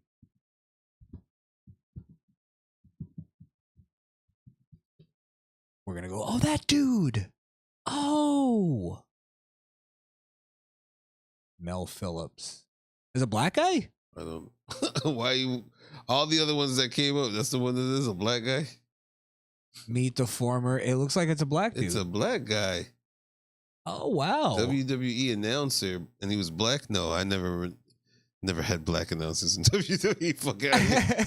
This is why we've never had another one since. WWF announcer in the 80s? No.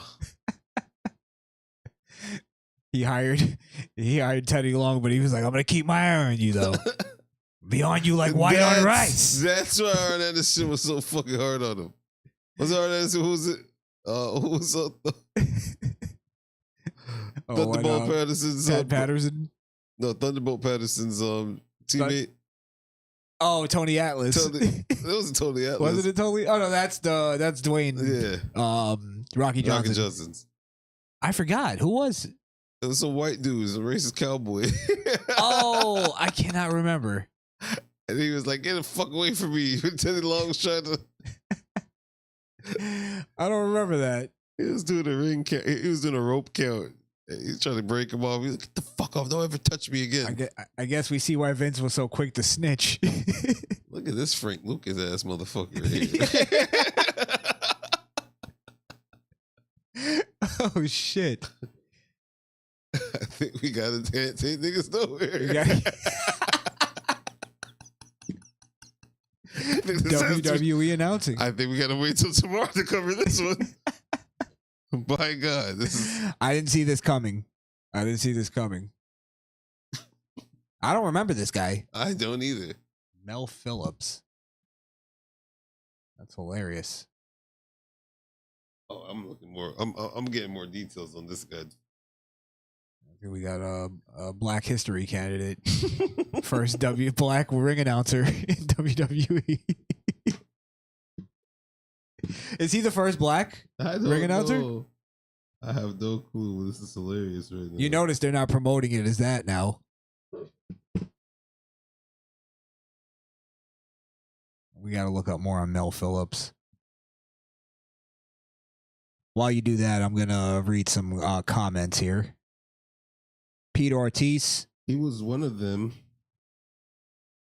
with Pat Patterson and Terry Garvin that got fired from WWE in '92 after allegations of sexual harassment and inappropriate sexual contact with underage boys. So he was in like a little ring. Yeah, that was alleviated by former ring boy Tom Cole, which is the same one we were talking about. Okay, so something did come of it. Yeah. Got you. And that was done back then? I guess so. I guess it was done in '83. And they fired him back then. 92. 92. Fired in 92. Jesus, that's a long tenure. That's Nickelodeon numbers. Vince, you're up there now, boy. You're the Dan Schneider of Jesus sports Christ, entertainment. I was trying to help him. Oh, fuck.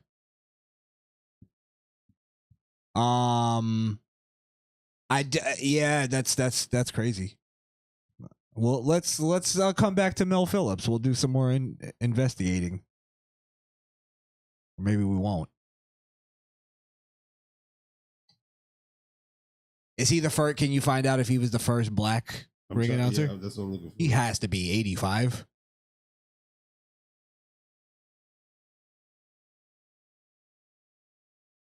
They didn't have no black voices before that. There's no way.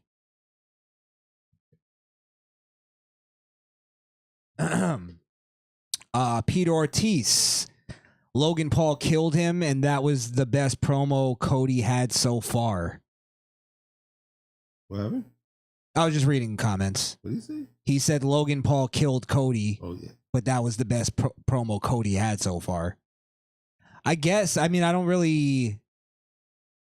I guess as far as like his fire, his passion, you can say that, but I didn't really see like his wording. I didn't really find anything different. He didn't mention his father. I guess that was the, or did he? No, he didn't. No. Yeah.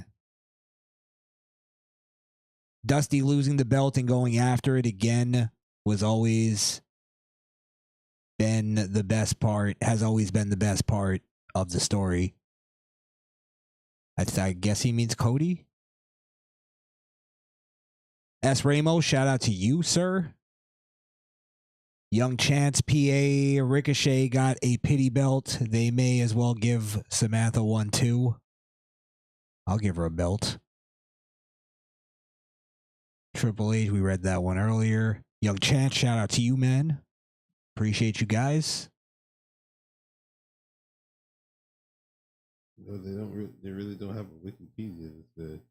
I just liked it because he said dumbass. All right, all right. There's nothing on him? No.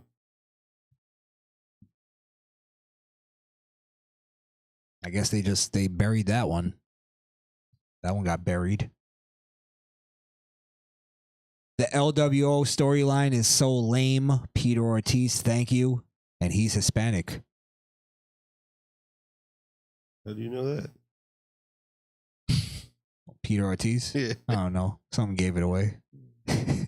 Hunch? Taking a wild guess. Peter Ortiz. Ortiz. It's actually Ortiz. Ortiz. His name is Peter Ortiz. What was I gonna say there? That's why I record wrestling so I can fast forward through the bullshit. Yeah. Oh, I was saying the LWO storyline. See, they have that storyline to connect to people like Peter because it's a demographic, and even Peter's like this. Yeah, this shit sucks. Yep. So it's not even doing the job it's supposed to. And Peter Ortiz represents all Hispanics. You know that, right? Yeah, that's Big Meat Pete. Well, we actually have House Ramos in here. S. Ramos. Pretty sure he's Hispanic. What Ramos? If you're still here, what do you think of the LWO storyline? Why would you think that? Ramos. It's actually Ramos. It's Ramos. It's French. It's Ramose.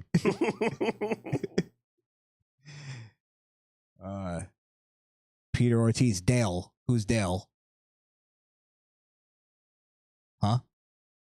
I'm kidding. I know what that means. Who's Dale? It was Dale. I was trying to make a joke.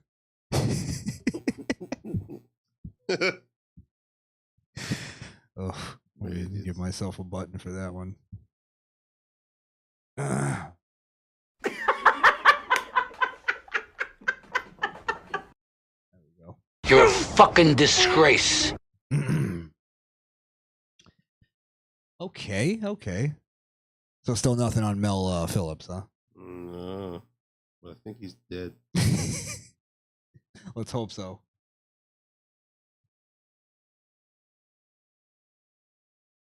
Did he kill himself? Usually those guys kill themselves. Oh, there's videotape of him sexually assaulting the ring boy. Get the fuck out of here. When Terry Funk debuted, he beat him up. Terry Funk beat him up, Yeah, beat up Mel Phillips. yeah, Do you think because he knew he was a pedophile? I believe so. Terry Funk, I'd put in my top 10 before I'd put Dusty Rhodes. Bro, we're supposed to have a little conversation about this where they're talking about legendary people, and just because they're dead. You want to do that real quick? Yeah, bro. Let's just do that and we'll go to 11 and then we'll end it. Go ahead, because I'll start it by this. Because we touched on it earlier. I'm tired of the dishonesty Yeah. in wrestling that we have to listen, overall, I respect all of them for doing it. However, there's levels to this shit, right? Yeah. We're not going to sit here and pretend that everybody's equal. Some wrestlers were more important. Some wrestlers were better than others. Some wrestlers were complete shit. Yeah. But you have some off the top of your head that Yes. you can... Crash Holly. You can I give a never shit. give a shit. Okay, he's gone. He's not going to be on no legendary list. Let's not even have no documentary about Crash Holly. It's Crash Holly. Respect you for what you did. You're a hardcore Holly's fake cousin or a real cousin, whatever the fuck you were, but it is what it is. The only thing you can give him is the 24 title, 24-hour title. He did start that.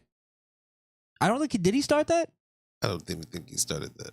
I think he might have, but he did do that better. But that was all just like WWE production and everything. Yeah. He was funny. He entertained us, but you're right. He's not legend. Everybody's not a legend. Yeah. No.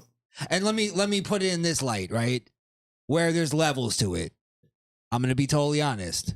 And this may be in poor taste. I was a lot more broken up that Bray Wyatt died than I was Luke Harper.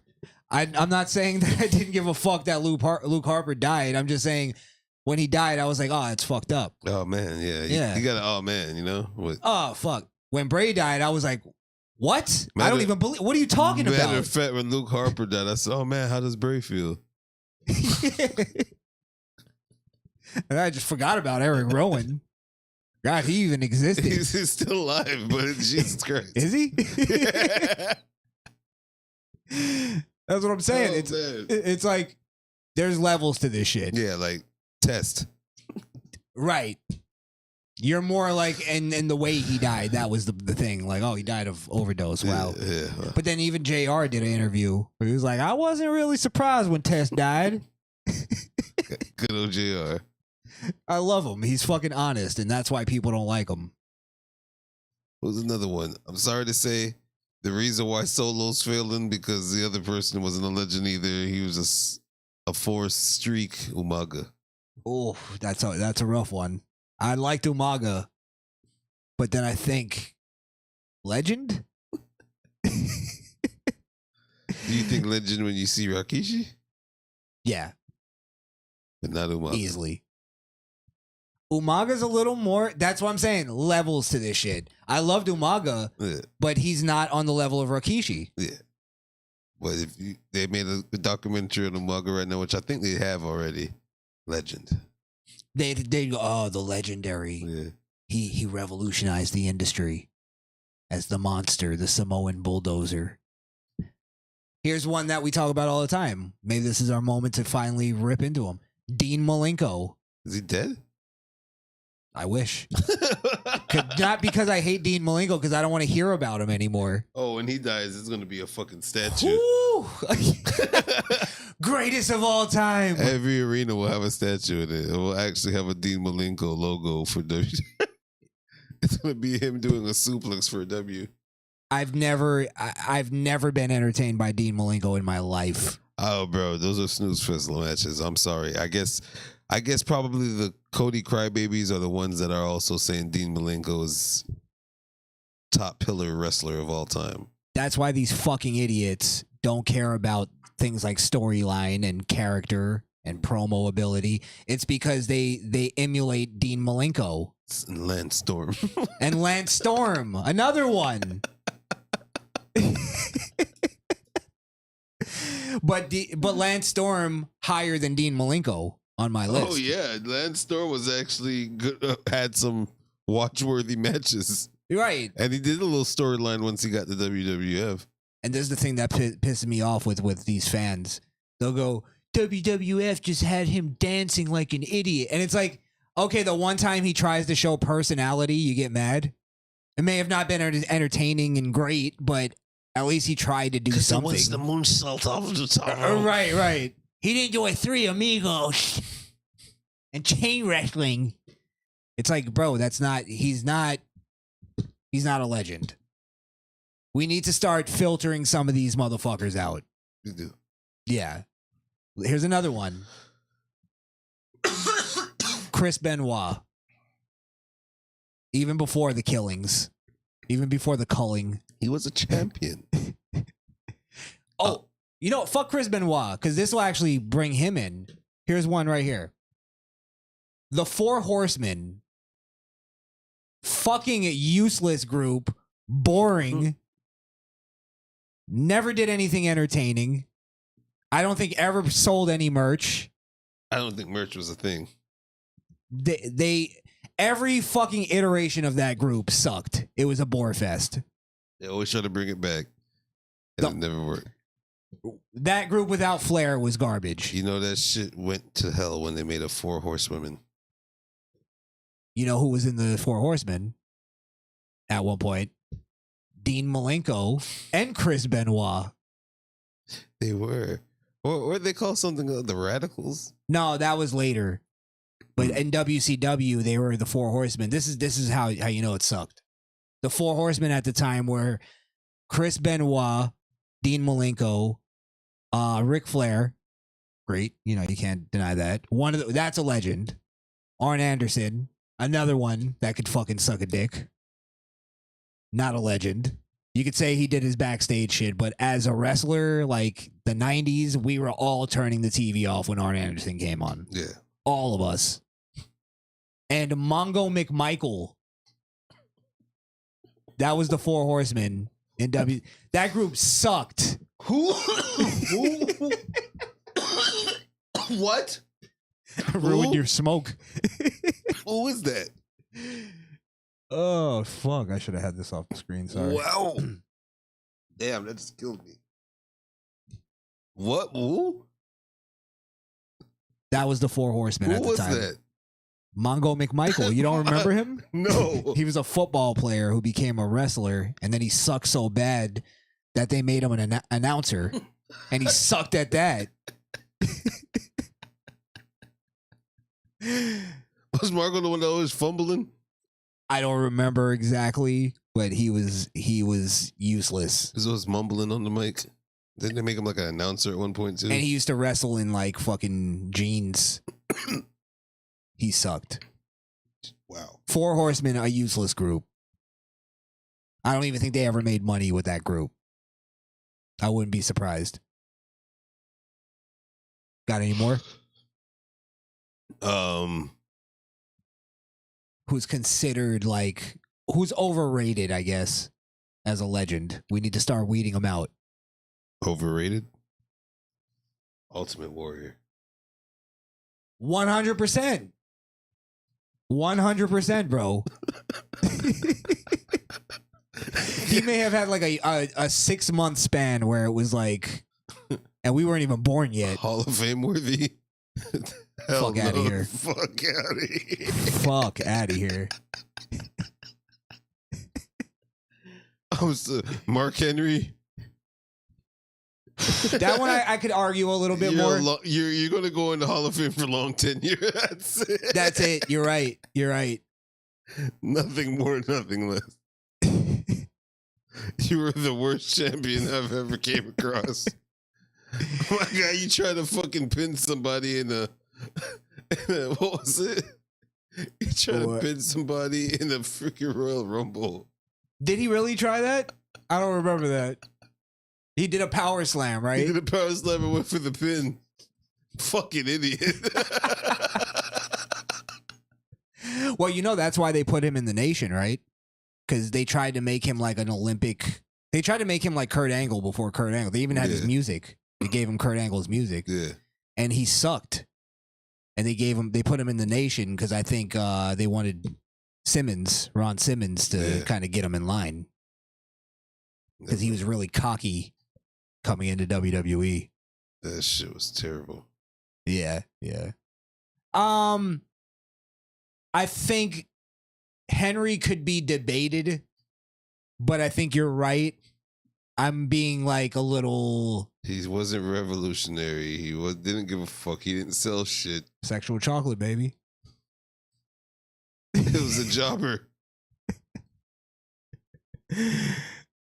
Oh man, I'm trying to think. The hand, all that shit is. Well, let's be real. Like we talked about earlier, all of the radicals, pretty much, except for Eddie Guerrero, Yeah. Perry Saturn, fuck out of here. Taz, yeah, like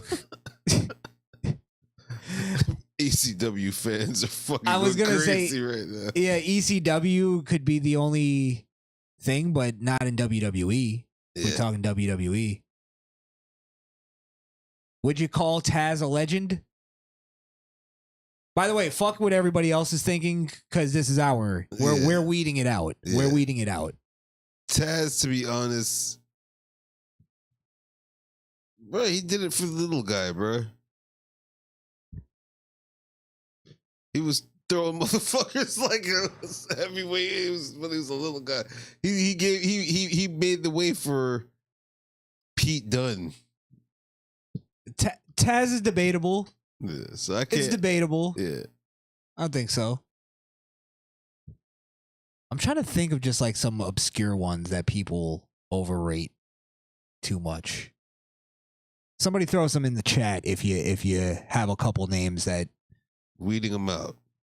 because this was just on the spot, this conversation. Yeah, so for weeding them out. So far, what do we have? We have the Four Horsemen, every iteration. Yeah. Look, Yeah. all those guys, Barry Windham and all The Big Show. the Big Show. I thought of him earlier when you brought up Mark Henry. Yeah. So the Big Show, definitely on that list. Yeah. Ultimate Warrior, you said Ultimate it. Warrior Yeah. on that list. Sorry, guys. Rest in peace. Owen Hart. God damn, great one, bro. That might have been the one I was trying to think of. Owen Hart, man. Wasn't on the bridge of legendary. Wasn't even whiffing legendary. I've seen videos on YouTube of people going, Owen, and it's always Englishman. Owen Hart. Why was he never given a chance at the WWE Championship? And it's like, bro, there was the only moment that he had a chance at maybe going for the title, not even winning it, was after the screw job. Yeah. Right? Because at that moment, everybody, if you remember, Owen Hart came out after and attacked DX. Yeah. And he got a fucking crazy pop. I remember that shit because I saw it when it happened.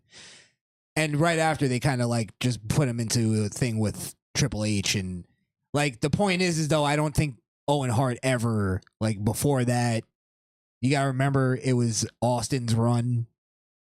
Were they going to give Owen Hart the title instead of Austin? It's like, stop it. So if Austin didn't get that not tapping out, passing out moment with Bret Hart, who knew? but that's where we go to levels. Yeah. I think Bret Hart is overrated. I think we did a video on that. Yep. However, much better than his brother. Much better than Owen. Bret Hart, though, we got to explain it because we just brought it up. But Bret Hart, not great on the mic. The only time he was good was during the Canada US sucks thing. I'm going to dig deep on the next one, too. So I already said the Big Show. And I'm sorry to say. Are you going to say Andre the Giant? Yes, bro. This big oaf. I don't know if we could say that, though, to be honest. I'm going to be fair. Andre the Giant. Go ahead. Only thing Andre the Giant did was boost Hulk Hogan even more than what he was, bro. WrestleMania, where he did that power slam to Andre the Giant, turned him into the Immortal. You know, so that's his he was just a big prop. Yeah, bro. No, you can't say that. Only because Andre was in movies and people that didn't even watch wrestling knew him from the movie. Was it Princess Bride or something? Princess and I. Princess and whatever. Me. And me. I think that's what's called. Yeah. But anywho. But that's what I'm saying. Like Andre it's just because he was 7'2". That's what I'm saying though. Like I think you're right in that he wasn't really anything beyond his look. And it was a prop in the movie too. And he wasn't a good actor. I guess. He wasn't a good wrestler. It was just the fact that he was just a fucking mountain. Yeah. Yeah, I think this is our list. You're right. I don't know. I don't feel right about that one. I think Andre did have an impact on the business. So you're gonna say Vader had an impact too? No, there's levels to this shit. He was in commercials. Vader. I don't think you know what? You might have to put Vader on. No, you might not have to. I'm trying to think Vader because he did have a moment where he was one of the Hulk Hogan's biggest opponents. He kind of created Mick Foley, having his ear ripped off and all that shit. Wait, was that even WWF time? That was yeah. Are we just talking WWF or just wrestling in general? Because Four Horsemen was never in WWF. Yeah, you're right. Well, majority of them were. 3 out of 4. Yeah, but not the group. No. And there's a reason for that, because it doesn't fucking draw money. It was a bore fest. It only worked in fucking South Carolina. You know what I mean? Well, they kind of recreated the 4 Horsemen. They just called it Revolution or Evolution. Basically, You're right. That way. Evolution. That was a bore fest. I liked Evolution. Them by themselves were good. I thought Evolution was boring. I stopped watching because of that. Maybe in retrospect, it's entertaining. Yeah, it was. Because Ric Flair was the white piece, right? It was just... I don't know. I was always bored with Evolution. I thought it was yeah. I would say dope, but it wasn't like I was turning the channel off when they came on. I liked it. That might have been one of the reasons why I stopped watching wrestling. Wow. Yeah, real talk. Real talk. Huh. When it became the Evolution show, I was like, ugh. That's deep. And I think it's because I got that, you're right, Four Horsemen vibe. Like, this is just like, I could be off. I'm fine with it. Made Randy. It did have an impact. You're right. It pushed over Batista. You know what? Levels. Evolution much more important than the Four Horsemen. At least from our generation standpoint. Yeah. Batista. Overrated? Yeah. I'll give you that. I never liked Batista. I always thought he was boring. Yeah. Boring. Very limited moveset. Stiff. Yeah. Yeah, I never enjoyed Batista matches. I don't think I've ever been able to sit through an entire Batista match. Now that I think about it. And Bobby Lashley used to give me the Batista vibe. He may be kind of changing my perception a little bit of him. Yeah. From his current shit, but not too much. Let's see who else. Peter Ortiz says the Boogeyman. I don't know. The Boogeyman is kind of... I wouldn't even call him legendary. He's a figure. Yeah. He's a figure in WWE. And then he says Eugene. But I think Eugene kind of has a... I don't think they call Eugene a legend, though. I don't think so either. Yeah. I don't think they overrate him. No. Yeah, I think we're stripping away...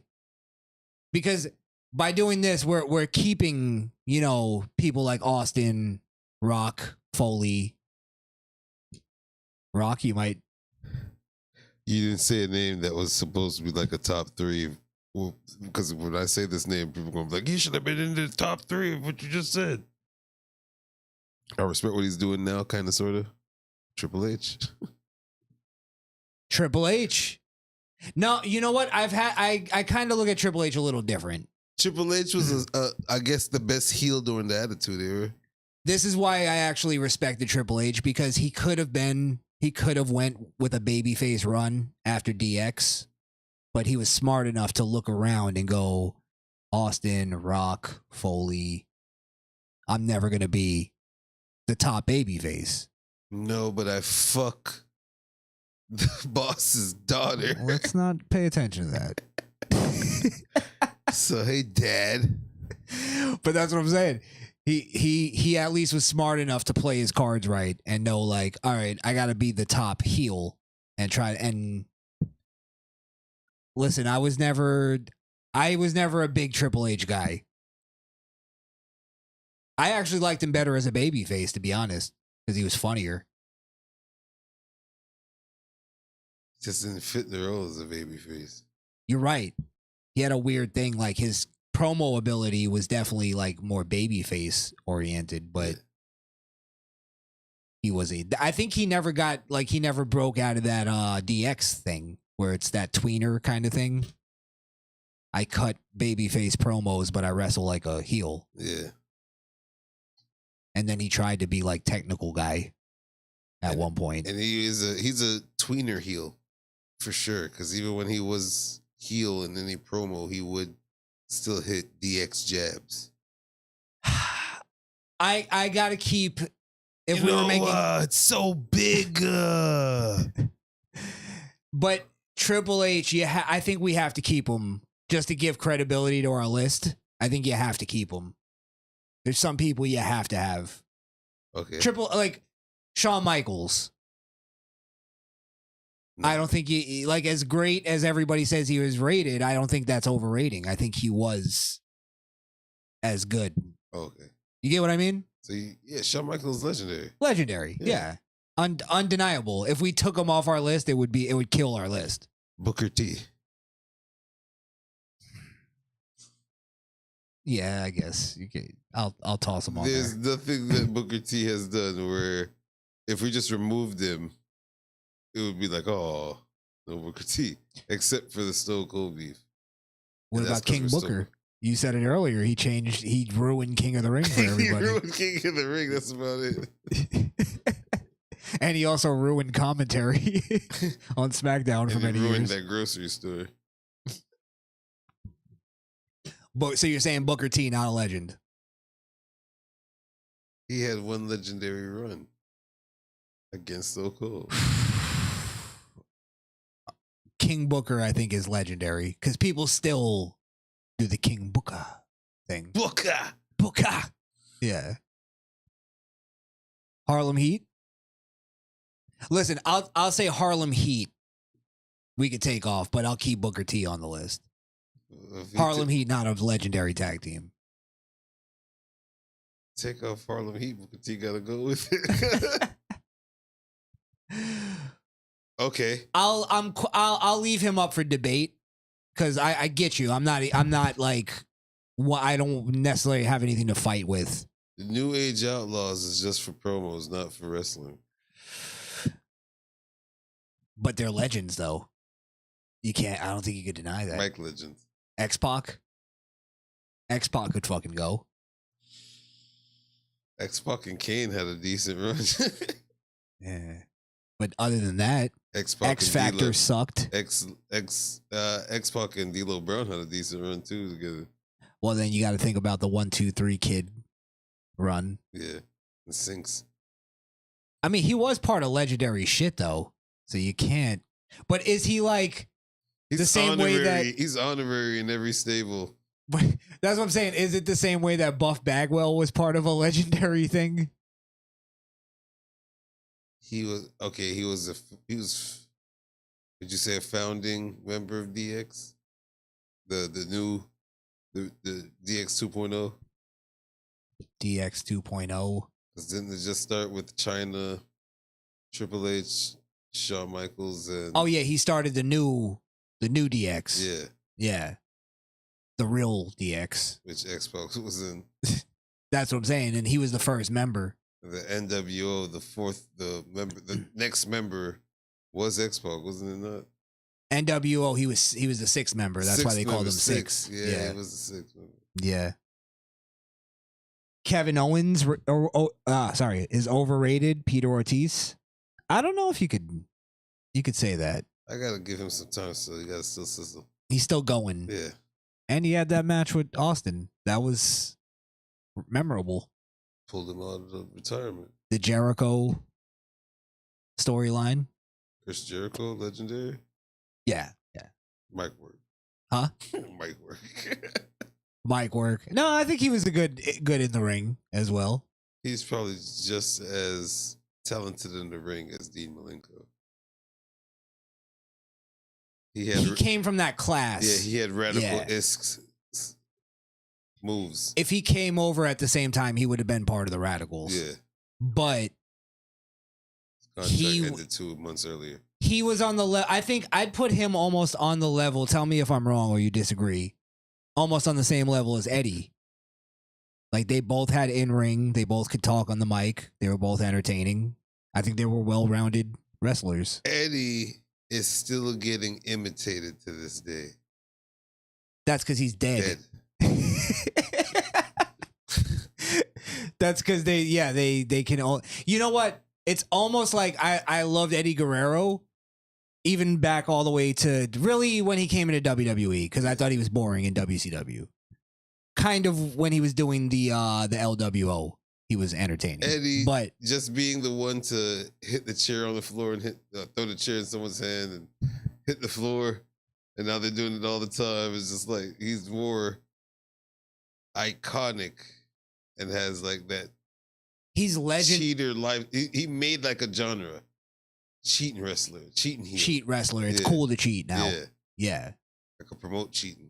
But the problem is a lot of them they don't realize that it was because Eddie was charismatic. Like he would cheat, but before he would do it, he would like do that fucking smile where he would look around and you're like, oh shit, he's about to do something. Someone that else did it was Miz. He was good at it too. Miz? Yeah. Miz? See, Miz is one of those guys I think is underrated. Underrated, yep. Very underrated.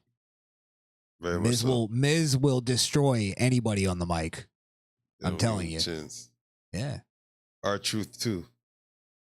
R-Truth. Well, R-Truth, I don't know if he's starting to get his flowers now. Yeah, he has a longer tenure than Mark Henry, but he's more relevant.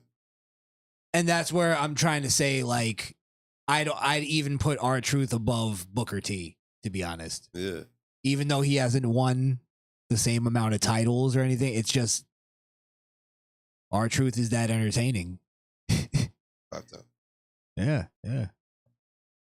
I don't know. Maybe we could come back to this. Just keep adding to the list, or make an actual list. Make an actual list. Yeah. Yokozuna. I don't know. I could watch Yokozuna matches because well, is that legendary though? Just because I could watch the match doesn't mean it's legendary. I guess no. I guess most of his career were main events. Hulk Hogan. So I guess he's in the caliber of legendary. You know, Peter Ortiz brings up one that we could probably argue about. He rungs amongst the legends. That's what I should say.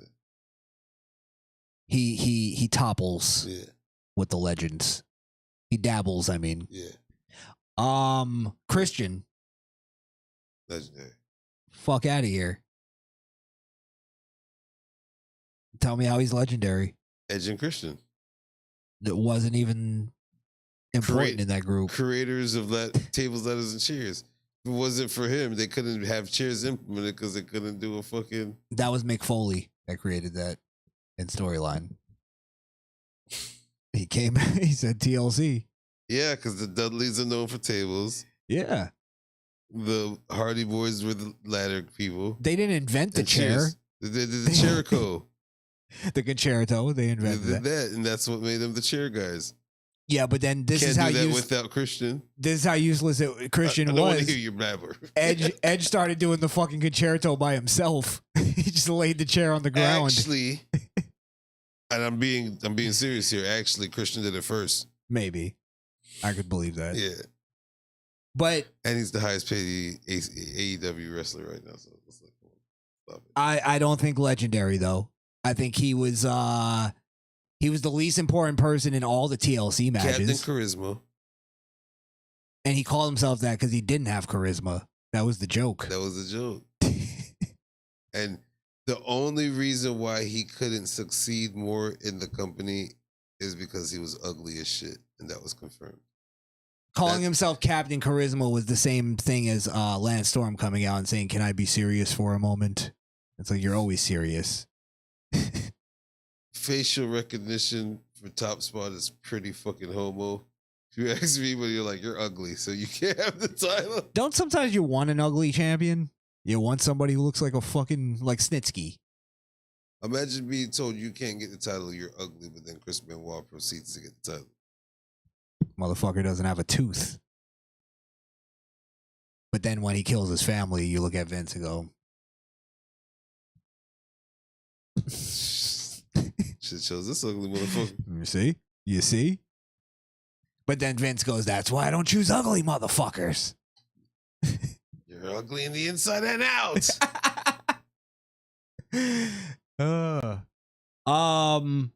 Yeah, maybe we could just keep adding to that list because you know what? How about me and you put together our list of like our top 10 people that we should just, or just a list of people so we can actually have the list together.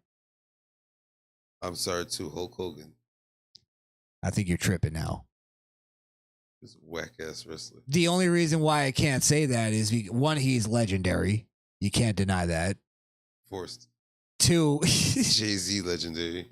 Two, I think both of us wouldn't be watching wrestling if it wasn't for Hulk Hogan. You goddamn right, but I don't care. I'm old enough now to say fuck him. I'm ungrateful. And No, three, sure. and three, he's prejudiced just like I am. Doink the Clown. That might be legendary character. Matt Bourne. No one knew Matt Bourne, bro, but they did say he was legendary in Dark Side of the Ring too. They did make him out to be a fucking the king of the ring. Yeah. That didn't get a fair shake.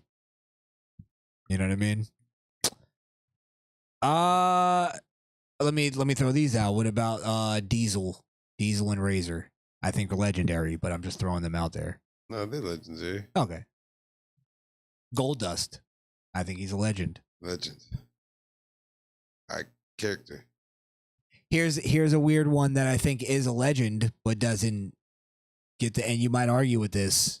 Tell me if I'm overrating him. Val Venus. Just because it's such a memorable character. We already had this discussion. We called him a legendary mid-carder. Legendary mid-carder. Yeah. Okay. I didn't remember if we did have that discussion. Yeah.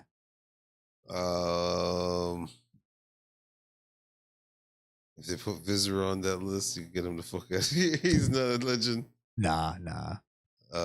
Minion, no legend. What about this one? I think this is a debatable one. JBL. That's a hard one, right? Yeah. Because he was a legendary tag team. Bradshaw. Yeah. I mean, you could argue that JBL was a legendary character. I don't. If you're reading him, no. Nah. No, JBL's. You did tell me the story though that he created that character, like because they needed heels or something. Top heels. No, not even top heels. He created the character because all the tops were gone. They were all injured. Injured, yeah. Injured or left or out of contract. Wasn't this when Triple H got injured? Triple H was injured. Yeah. John Cena was coming off of an injury. And a lot of the Attitude Era wrestlers were starting to fade out at that point. Yep. Yeah. Yep. This was Ruthless Aggression. This was right in the heart of it. Right in the heart. Yeah. He took it by the horns and was like the longest reigning champion until Roman. Well, that's what I'm saying. Can you, for that reason, and the fact that he's still a name, you might have to put him up there. Legendary. Legendary. Yeah. All right. I can't even argue with that. Like, I'm not mad at putting him on the list of legends. You know, they're calling him legendary because he was like a coach and stuff for the development squad. But I'm going to tell him, nah, I'm not giving you legendary. Albert. Nah. Not in any way. Yeah. How about Al Snow? No.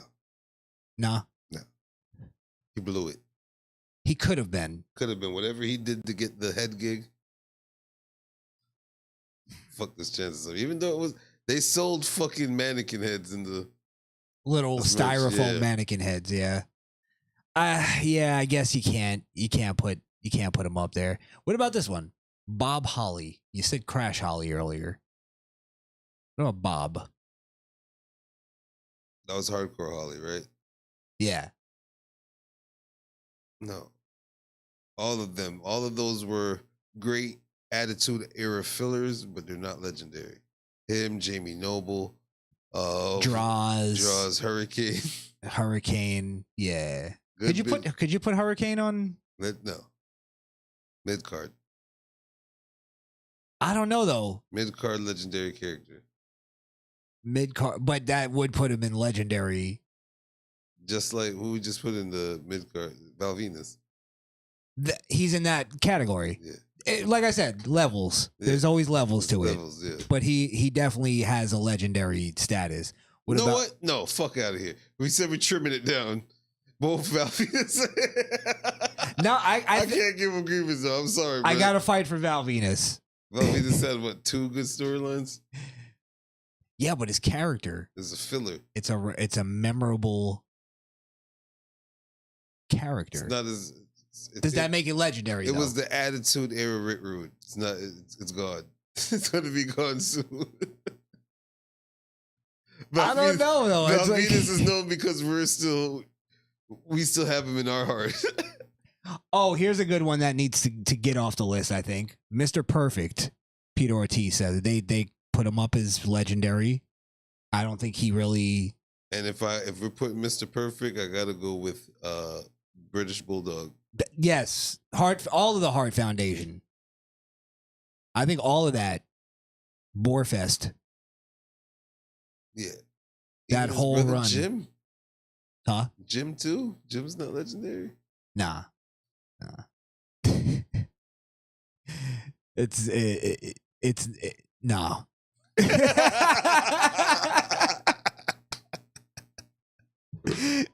It's right. We're weeding. We're weeding it out. Weeding it out. None of them. Okay. Yeah.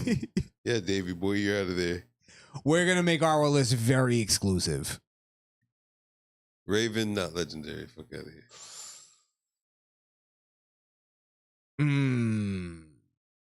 Sorry to say this. I don't know. It was just a big goofball hype for WCW. But Goldberg. I was just about to say it. I was about to say, hold on. Goldberg. Beat it. Not on our list of legends. List, buddy. Not at all. Sorry, Goldberg. Out of here, buddy. Sandman, Peter Ortiz. I might put Sandman up on my. Sandman's on my top. Probably top 100. Sorry. Sandman and Tommy Dreamer. Yeah. This where it goes. This stuff. Yeah. All right. Well, look. Let's continue this list another time. We'll actually get because now we have the formula of what the list is. Yeah. I think we have an idea. So we'll put together our compact list and then come back to it. All right. Well, let's get out of here. Wonder, what's your anything to promo? Nothing to promo as of yet, but y'all can follow me on Wonderland on YouTube, and you can follow me on all social media platforms at I Am Wonder, IAMWUNDA. And if you need anything customized or want to see any memorabilia of mine or have anything to trade, holla at me at Trades Customs on IG, TRADEZ Customs with the S. Check out the website, added.com. Yeah. Nice. Tomorrow I will be on with Hake on the Hake Report. Anybody that wants to check that out. With Crishaun the Don. Yeah. I'm going to be debating Hake on a couple things, and that'll be tomorrow at 12 p.m. Eastern Standard Time. And also, we'll be doing our live show over on the Misfit Nation at the Misfit Nation. So go over there, subscribe. Oh, yeah, we are. Yep. What time? Sometime at night, maybe around this time. 9. 9-ish. 9:30. Yeah, 9-ish. Yeah. Eastern Standard Time. Yeah. All right, guys, we are out of here. Thank you. One last thing. Run.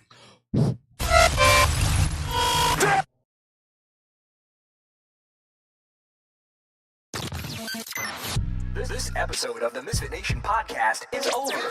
But that doesn't mean the conversation has to end. So if you're not a socially awkward queer, follow us on Facebook, Instagram, or at the Misfit Nation. Also, help us prepare for our inevitable YouTube ban by following us on alternative platforms like Rumble and Odyssey at the Misfit Nation. And if you're tired of looking at our ugly mugs, you can listen to the audio version of the show on Apple Podcasts or Podbean. That's misfitnation.podbean.com.